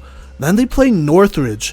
Look, before I predict this one, I will hopefully be at attendance at this game here. I really want to see this one. I believe it's on Saturday, so it should be an excellent matchup. I think this is going to be a dub for Evergreen. I think Evergreen has a slight advantage here. This will be a battle, and it will feel like a playoff game. But Evergreen's pass rush combined with the firepower they have on offense might be too much for Northridge this time around. Now going into next time, it could definitely be a totally different story. But regardless, even though I have Evergreen, favored in this one, I still think it's a toss-up game, and this is definitely a game where, Tommy Pocholski could have a signature type of win here, so we'll see there. After that, they move on and play Eagle Valley. They should take care of business and beat them. Then they play Discovery Canyon Campus. That should be another dub. They should be able to get after the quarterback here for DCC, who kind of struggled against pass rushers or great pass rushers last year, so there you go. Then they play Severance. This will be probably their next toughest game on the regular season, but this is a game where Tommy Pocholski and Gabe Zimmerer could have signature games if they win. They should be the difference in this game against a Severance offense that may be able, I don't know, they may struggle to find traction. We'll see what they do, but this is a very tough Severance defense to play, and so Pocholski and Zimmerer will have to step up here. Then they play Green Mountain, and I'm actually going to predict this one as a loss. They lost to this team last year, 31-16, and Green Mountain will basically be returning the same team here. This should be a close game, but I think this also might be a trap game for Evergreen here, especially if they beat Northridge and Severance. So there you go there. Definitely a winnable game and could be a toss-up, but for now I favor Green Mountain. After that, they play Littleton. They need to shut down Bryson Malanga, and if they do, they'll be in a very good spot to win this game, which I think they will, so that's a dub there. After that, they play Skyview, Wheat Ridge. They should take care of business and win there. No excuses to lose those. Then they play Conifer. That should be another dub. They should be able to shut down the run, which would be the strength of that Conifer offense since they're not returning a quarterback with varsity experience, at least from last year. So altogether, my predicted record for Evergreen is 9-1 with a window of wins anywhere between 7 and 10. I can see a world where they go undefeated this regular season and are looked at as an absolute juggernaut and potential number 1 seed in the playoffs. Worst case scenario, they drop those 3 games and they make the playoffs with a 7-win record, which I would still think, they're dangerous at that point. But realistically, though, I think they drop one of those 3 tough games and they win at least one of those 3 tough games. We'll see how it goes down specifically here as the season goes on. But regardless, I think this Evergreen team is a contender. Alright, now let's talk about Green Mountain. Last year went 6-4, 0-1 in playoffs. Here's how their season started. They beat Monarch 35-14, lost to Golden 35-14, beat Stanley Lake 17-14, then lost to Holy Family 28-6, lost a close one to Pueblo South 23-21, but beat Lewis Palmer 25-21, Evergreen 31-16, Littleton 68-8, Conifer 20-6, and then lost to Lutheran in the last game of the regular season 58-8. But in the playoffs, they only lost to Fort Morgan 14-0, which was pretty impressive, honestly. Now let's talk about some graduating seniors. They don't really have many. I actually only found 2 seniors on the roster, but one of them was Robbie Roper. This 6'3", 220-pound defensive tackle / guard had 37 tackles and 1.5 sacks last year. Then you also have Zachary Westland at defensive line. He had 32 tackles and 4 tackles for loss, along with 2 sacks.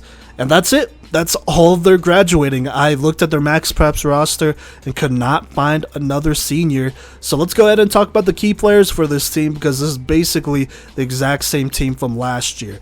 Starting with Donnie Carney, the 6'5", 225-pound tight end, caught 11 receptions for 127 yards and a touchdown. He has been offered a D1 scholarship by the University of Northern Colorado right now to play at tight end. So there you go. He also plays defensive end and outside linebacker. Was part of a pretty stout defense that gave some teams trouble last year. Contributed 46 tackles and 1.5 sacks as a junior. So there you go. Then you got Anthony DeGrazia, I want to say. He was one of the many running backs who contributed for this group, but led in touchdowns. He had 203 rushing yards, but had 7 rushing touchdowns. Also was the lead receiver with 131 yards and 11 receptions, but played cornerback as well, where he had 44 tackles and 4 picks as a corner, as a junior. By the way, he was an All-State honorable mention player. Then you have Dom Sanchez. He was a productive part of this backfield, going for 464 rushing yards and 4 touchdowns with notable games against Evergreen, 69 yards, 2 touchdowns. Nice. Pueblo South, 101 yards, 1 touchdown. And Lewis Palmer, where he didn't score, but he rushed for 195 rushing yards. He was also on the defensive line, where he had 54 tackles and 3 sacks on defense. Should be a big part of this team returning. In addition, you have Noel Dakers, I want to say. Excuse me if I'm saying that wrong. It might be Dackers. But this running back, as a sophomore, was the lead guy for this team, at least in terms of rushing yards, with 540 rushing yards and 4 touchdowns. Had notable performances against Monarch, where he ran for 132 yards and 2 touchdowns. Stanley Lake, 148 yards and a touchdown as well. He should be the lead back going into his junior year and be trouble for a lot of teams there. So there you go. Then last but not least, you have Zach Wallace as a quarterback.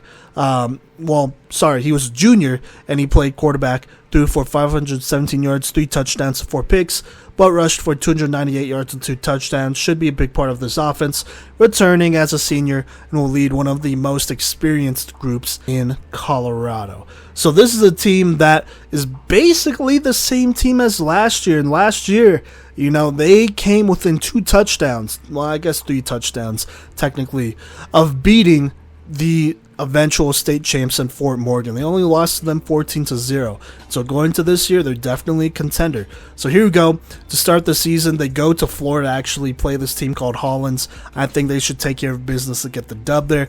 When they come back home, though, they play Severance. I think this will be a loss. This game will be a close one, and it will feel like a playoff game. Honestly, this Severance team has the ability to shut down this run game and give them some issues. The team with the better passing game, in my opinion, will win this one. But I think this will be a toss-up game, though, when all is said and done. After that, they play Pueblo South. I think that's a dub. This Pueblo South team has athletes all over, but will be starting a new quarterback this year after graduating Jace Bella. After losing a close one last year, I really feel like this experienced team should be looking for revenge and be able to beat Pueblo South this year. So there you go. Then they play Meade. This should be a dub. Most other years, this game would go Meade's way probably, but not this time. Green Mountain will have significantly more experience than this Meade team that is just losing a ton of their core. And so they'll play a tough game, Meade will, and be physical, but Green Mountain should be able to match that plus more. And that should result in a dub. So there you go. Then they play Evergreen. This should be a dub. Some may even consider this an upset win over an equally tough Evergreen team, but I think both these teams are very good. They beat this team 31-16 last year, and like I've been saying, they're returning basically the same exact roster that did that. So this team should still be a tough matchup. Obviously, they shouldn't underestimate them, as they should be one of the toughest teams on their schedule next to Severance. But they just need to play a physical game and control the pace of this game early on, and I think Green Mountain wins it. After that, you got Conifer and Wheat Ridge. I think both of those are games where they take care of business. Then they pull Littleton. This is a team that will be better this year, but Green Mountain is not messing around, and they should be able to win regardless of how the scoreboard looks. Like I said, could be a close one. Then to end the season, they go ahead and they play Skyview, where they should handle business. Altogether, my predicted record for Green Mountain is 9-1, with a window of wins anywhere between 7 and 10. This Green Mountain team is returning pretty much the same identical team from last year that made the playoffs and only lost to the eventual state champions 14-0. They are absolutely a contender this year and will be looking to play their brand of physical Green Mountain football, which is running the ball and playing excellent defense. Their only threats this regular season, in my eyes, are Severance and Evergreen. Those games can really go either way, honestly. Also, there might be a trap game in either the Meade, Pueblo South, or Highlands game, but they really shouldn't lose more than 2 of these 3 games. Altogether, that is the worst case scenario. Best case scenario, they go undefeated and contend for a top seed. Reality is that they may lose 1 or 2 games and still be one of the top seeds in 3A in the playoffs. Alright, let's move on though. Let's talk about Littleton High School. Last year had a tough season, went 1-9. Their only win was at the beginning of the season where they beat Lincoln 48-0. After that, they lost to Thornton 40-18, Englewood 19-14, Sand Creek 36-27, 56-0, Denver North, Conifer 47-0, Lutheran 49-0, Green Mountain 68-9, Evergreen 42-8, then Lewis Palmer 54-6. Let's talk about some graduating seniors. They don't have a whole ton here, but they are losing 2 here, including Peter Braun, the 6'2", 210 defensive end, had 36 tackles, 6 TFLs, and 4 sacks that year. They're also losing Adrian Sierra. He had 14 tackles and 2 picks. He was the lead INT leader for them, so there you go. Altogether, only losing 2 of their top 11 tacklers from last year, and not losing many seniors, maybe losing 3 or 4 according to Max Prep, so there you go. Now, key players to look out for, there's a couple here, starting with Bryson Malanga. Excuse me if I'm saying that last name wrong, but he's a watch list running back who rushed for 943 rushing yards, 7 rushing touchdowns while catching 6 receptions for 105 receiving yards. He was also a top tackler for this defense, a linebacker with 47 tackles and 2 picks. He is a next level player in my opinion and will be super productive this year as well. Very, very underrated. Then you got Ethan Bird, the 6'3", 200-pound defensive end / tight end, another watch list guy. Should be able to contribute in the pass game a little more this year while doing his thing on defense. As a junior, he went for 43 tackles and a team high 10 sacks. Should be a very good pass rusher off the edge, especially as a senior here. Then you got Aiden Lauer at receiver. He had 286 yards on 17 receptions and 6 receiving touchdowns. He should be the lead receiver as a senior. He should be able to produce if this passing game is productive at all. Speaking of passing game, let's talk about Timmy Higgins at quarterback. Passed for 646 yards, 8 touchdowns and 9 picks, but had a 39% completion rating. At the very least, he needs to play a cleaner game to really open up this offense. That drought of not scoring against Conifer, Denver North, and Lutheran was bad, and so that cannot happen again. Aside from him, though, you have Armando Jimenez. The sophomore linebacker had a good year, going for 60 tackles and forcing 2 fumbles. Going into this year, he should definitely be better. And then I gotta shout out my guy, Chase Pruitt, probably one of the top incoming freshman linebackers, along with Eagle Crest Sterling 2-4. I'm not sure what the playing time will look like, but I know he is one of the best defensive athletes in the state. I believe he will be starting on varsity at linebacker, and so no surprises if he is able to contribute significantly for this team. They got an absolute stud over there. Now let's go ahead and predict this 2022 season. To start the season, they have Sierra. I think this is a dub. I'm going to be honest, I feel like Sierra really doesn't know how good this Littleton team can be. And I'm just saying that from what I've heard being down here in the Springs. So I trust the Littleton to go ahead, take care of business, and gain some confidence here. After that, they play Arvada. I think this is another dub. I think this is another winnable game for them against a 2A team in the Patriot League that just didn't have many wins. I'm going to look at Littleton stars and Ethan Bird and Bryson to really just take this one over, which I think they can. After that, they have Alameda. This should be another dub where they take care of business. Then they have Englewood. I think this is this is a win for them. I have no idea what Englewood is going to do without the Johnson brothers, who they revolve their entire offense and their defense around. And so their identity is up in the air, while I trust Littleton to know what team they are and play tough, disciplined defense, and then keep it simple. Turnover-free offensive football. And so last year's game was close, but I think Littleton will be on a roll going to this game and get the dub here. After that, they play Kennedy. I think this is a win, but it could definitely be a close game here. I trust Littleton to really control the pace of this game by running with Bryson and then focusing on limiting Cisneros and Gallegos over there. But they will have to be on their toes, though, as this team will be one of their toughest opponents, at least up to this point in the season. And they have a very explosive offense over there, so you got to look out for them. But I think Littleton wins this one. Then they play Skyview. That should be a dub, another take care of business game.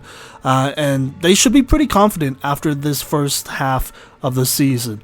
But then they play Evergreen. That's a tough team. This Evergreen team is going to be tough to beat. And the only way they do that is if the passing game picks up the slack. And not only does that, but has a very good game, because Bryson just can't do it all for this team on offense. But for now, I'm going to predict that one as a loss. Then they play Conifer. I feel like this could be a winnable game, but Evan Clark just had an absolute insane game against them last year. While I don't think it will be as bad this year, the defense needs to show they could handle Clark here, and so for now, I'm going to predict this one as a loss. Then they play Green Mountain. This Green Mountain team will be extremely hard to beat with the players that are returning this year and what those same players experienced last year beating this Littleton team. And so I feel like this Green Mountain team should be able to defeat Littleton here. After that, though, Littleton pulls Wheat Ridge. I think this is a dub. Honestly, I trust the identity of this Littleton team to be just much more established than this Wheat Ridge team, and so I think they win here. Altogether, though, my predicted record is 7-3 with a window of wins between 6 and 8. Honestly, this Littleton schedule is quite a bit easier than last year's schedule, especially that first half of the season. I really feel like they should be able to handle that and maybe lose only one game, which would potentially be to Kennedy. The stronger teams in their league, though, are just so much more established as of right now, and other players on this team will just need to establish themselves and develop in order to have a chance at beating those teams like Conifer, Evergreen, Green Mountain. The type of players that they have between Bryson, Ethan, and Aiden Lauer, plus an experienced defense, should improve on last year's record, though, at the very least. Alright, now coming up next, we have Lewis Palmer. I'll talk about them real quick here. Last year, went 3-7. Here's how their season went. Lost to DCC 41-20, beat Coronado 14-6, then lost to Palmer Ridge 49-0, Pueblo South 26-7, Meade 42-8, Green Mountain in a close one 25-21, beat Conifer 2013, lost to Evergreen 53-12, Lutheran 54-16, and then beat Littleton 54-6. Now, here's the thing with Lewis Palmer.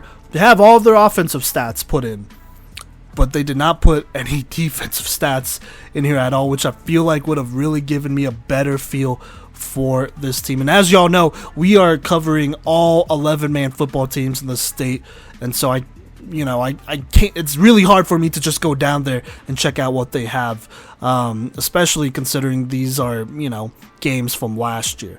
But graduating seniors, though, they have Jake Kinsley. He was the lead rusher who went for 488 yards, and I believe 8 or so touchdowns, I want to say. Then you have Joseph Hoke, I want to say, as the second leading rusher. He went for 466 yards and 3 rushing touchdowns. Like I said, no defensive stats to go on, so I can't really give defensive players some love here.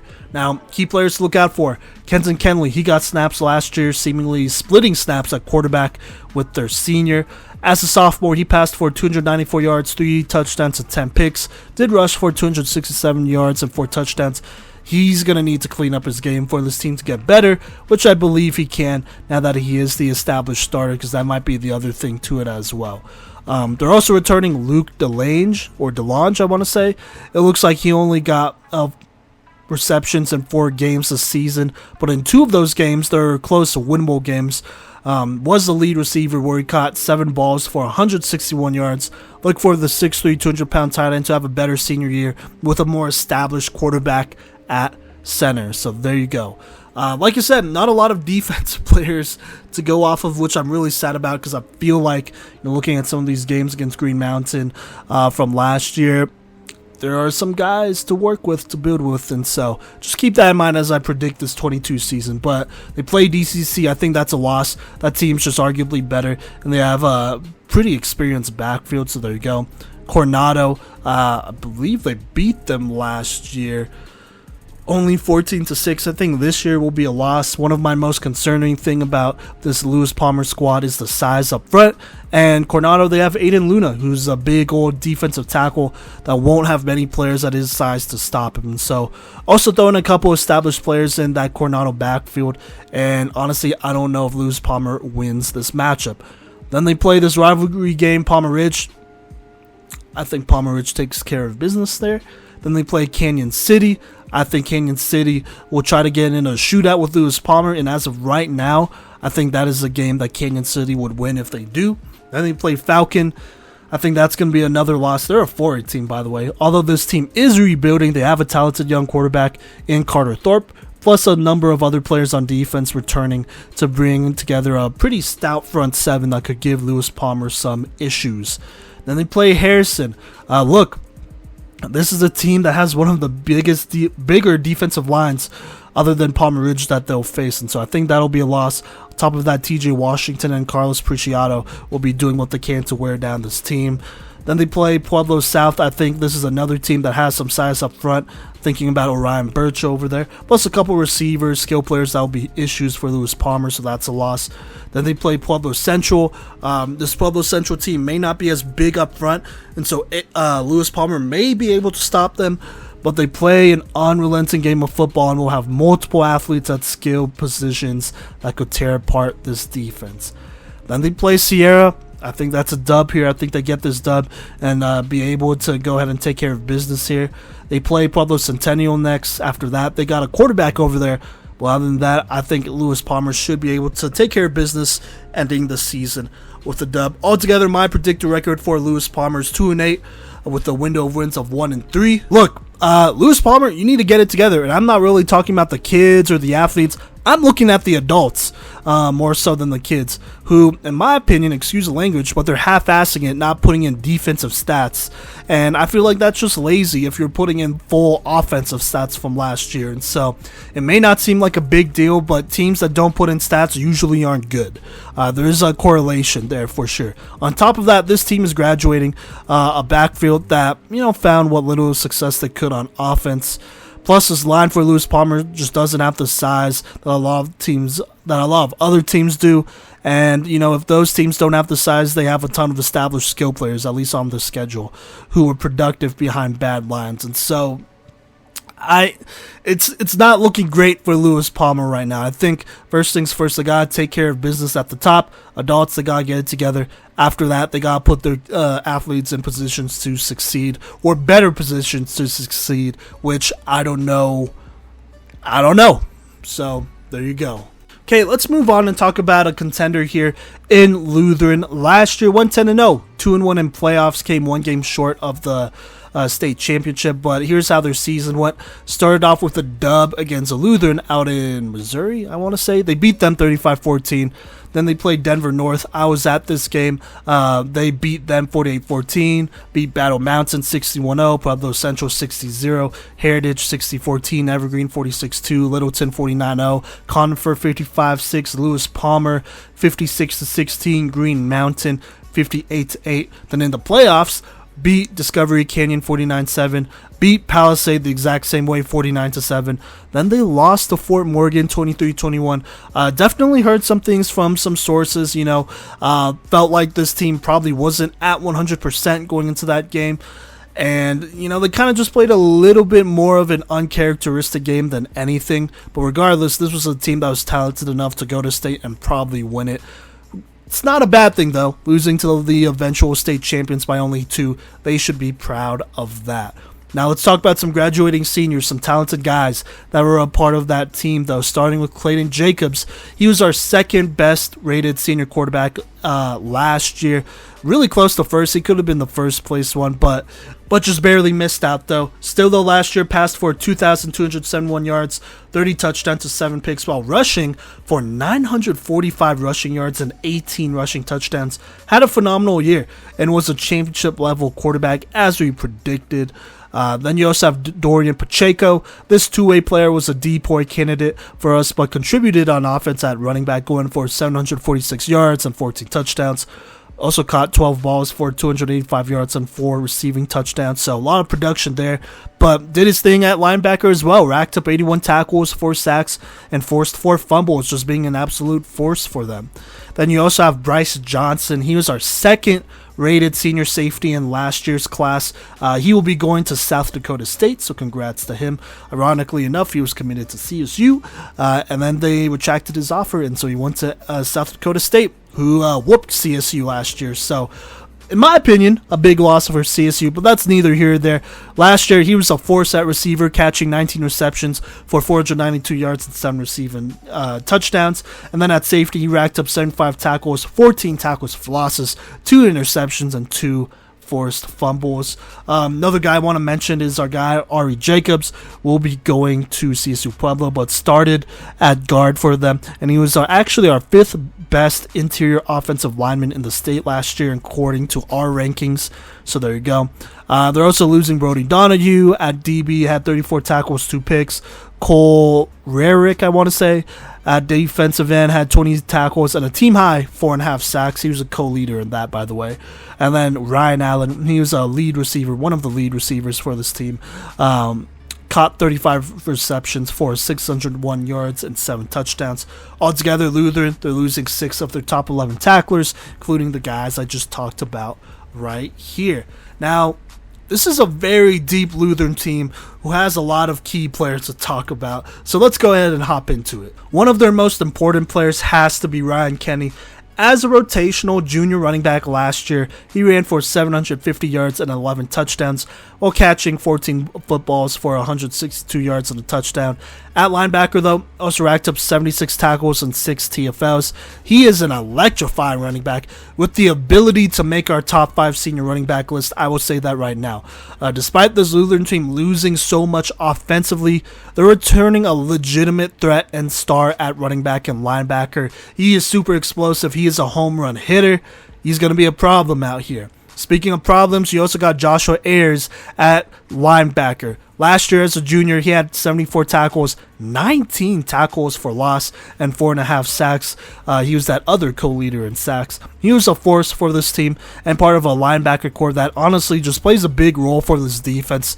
Just looking at how Lutheran uses their linebacker at defense, he should be due for another big year. Now, switching back to offense just briefly here, you got Jaden Williams, Trey CCO, and Joe CCO. Trey and Jaden will be seniors, while Joe will be a junior. These 3 receivers should make up a pretty talented receiving core. Jaden Williams, got to see a lot of him. He played tight end for the 7v7 Ducks, and he had plenty of splash/highlight reel worthy plays against very good talent.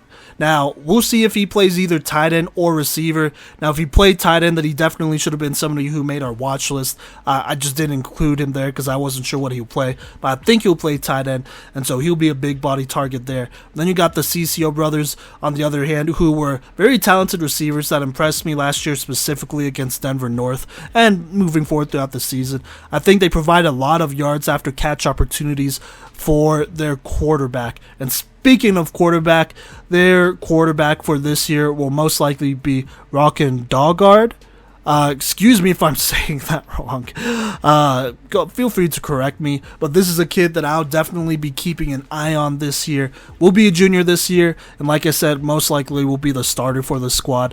Took a lot of looks at him through some of his off-season 7-on-7 film, and he looks good. Throwing in rhythm, accurately, stretching out defenses against some pretty good teams out there as well. Now, losing a guy like Clayton Jacobs is always going to be tough. But the drop-off really shouldn't be all that bad with Riken stepping up at quarterback here, especially with the talent around him. He'll be able to grow and get better as the season goes on. He's definitely a name to look out for. And I'm just going to throw this out there, while he may not have the same athleticism and mobility as a Clayton Jacobs, passing-wise, I feel like they are pretty close here. Obviously, Clayton Jacobs is better because, you know, he's the more experienced guy, but I see a lot of similarities is what I'm saying. All right, now I just want to throw out a couple more names here. Well, not really names, but units. They are returning the majority of their line on offense and defense from last year. Didn't really see too many guys. They were graduating that played the position. And then one name I do want to throw out there is Peyton Garrett. Definitely a name to look out for to help fill out some spots on the defense that they are losing. I know they're losing Dorian Pacheco at middle linebacker, and Peyton here is listed at linebacker and could probably be pretty versatile moving him around. He is one of their bigger players there as well. So there you go. Those are the Lutheran boys to look out for. Let's predict this record for them. So just like last year, start the season out playing Lutheran, that same team from last year. I think they beat them last year, so I think they could do it again this year. This team offensively will have a ton of options to work with, and then defensively, the linebackers are very strong for this team and really should make this other Lutheran team work.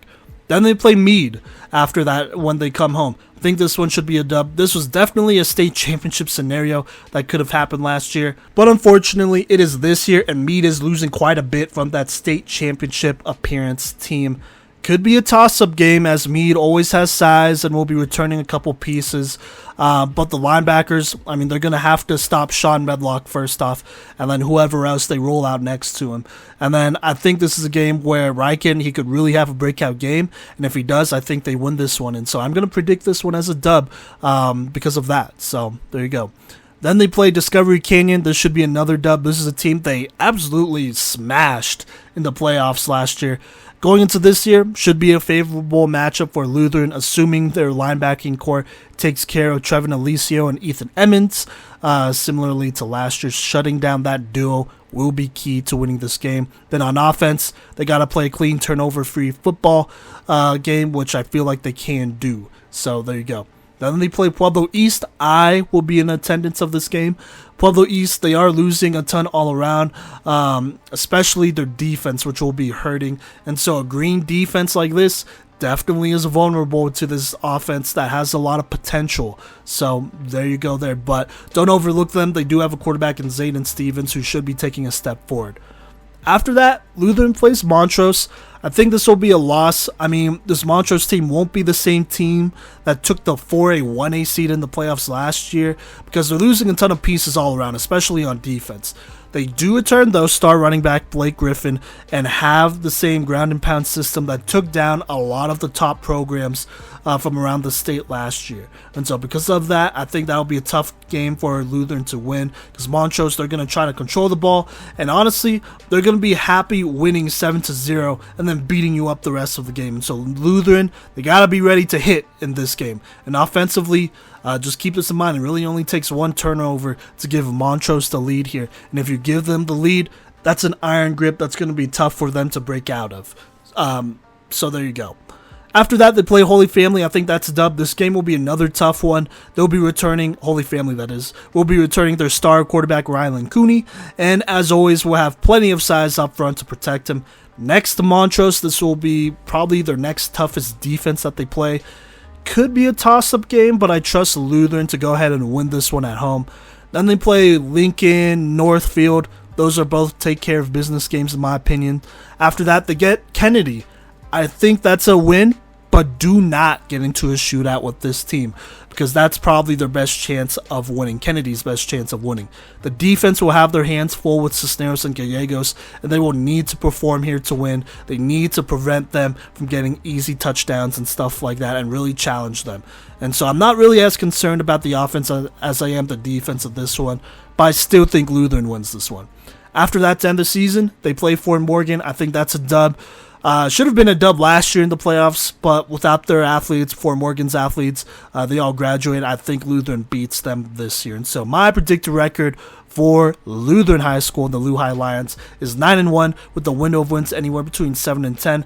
Lutheran should still be a contender this year. While this schedule is definitely tougher than last year, that'll be good though, and it will let us know what kind of team we have here. Plus, it will challenge them. This offense has the potential of being another top 5 or 3 offense in the state, while defensively, it wouldn't surprise me if they were top 10 in 3A this year. Their linebacker core should be strong, could definitely win them some games. I am looking at games against Meade, Montrose, and Holy Family as potentially tough games to win. And then, just as a side note, DCC and Kennedy could be trap games as well. Altogether, though, I think Lutheran, they're going to be tough again this year, and they'll be really, really fun to watch. Alright, so there you go there. Thank you so much for rocking with us. This was our second to last 2022 season preview episode before we go ahead and have the 2022 season start. You know, we have one more episode next Monday. That should be a good one, talking about some teams in 4A there. That'll be a lot of fun in the Jeffco League, I want to say. And so be on the lookout for that. And if you want to look out for those, go ahead and show us some love on social media. That's at Playmakers Corner on Facebook, Instagram, Twitter. Go ahead and throw us a follow on TikTok as well. We'll be posting shorts of this, plus hopefully some traveling TikToks going all over the state. We'll be posting some TikToks there. That'll be really fun to do. And be on the lookout for our YouTube channel and our Twitch account at Playmakers Corner. Go ahead and give us a follow, subscribe to us there. We will be doing some live streams there once the season starts, recapping games, showing highlights, all that great stuff. So if you have any highlights that you want us to show from that week, go ahead and turn them in, and we'll do a little show there for our weekly recaps. That will be really, really fun. So yeah, but like I said, thank you so much for rocking with us, and we'll catch y'all later.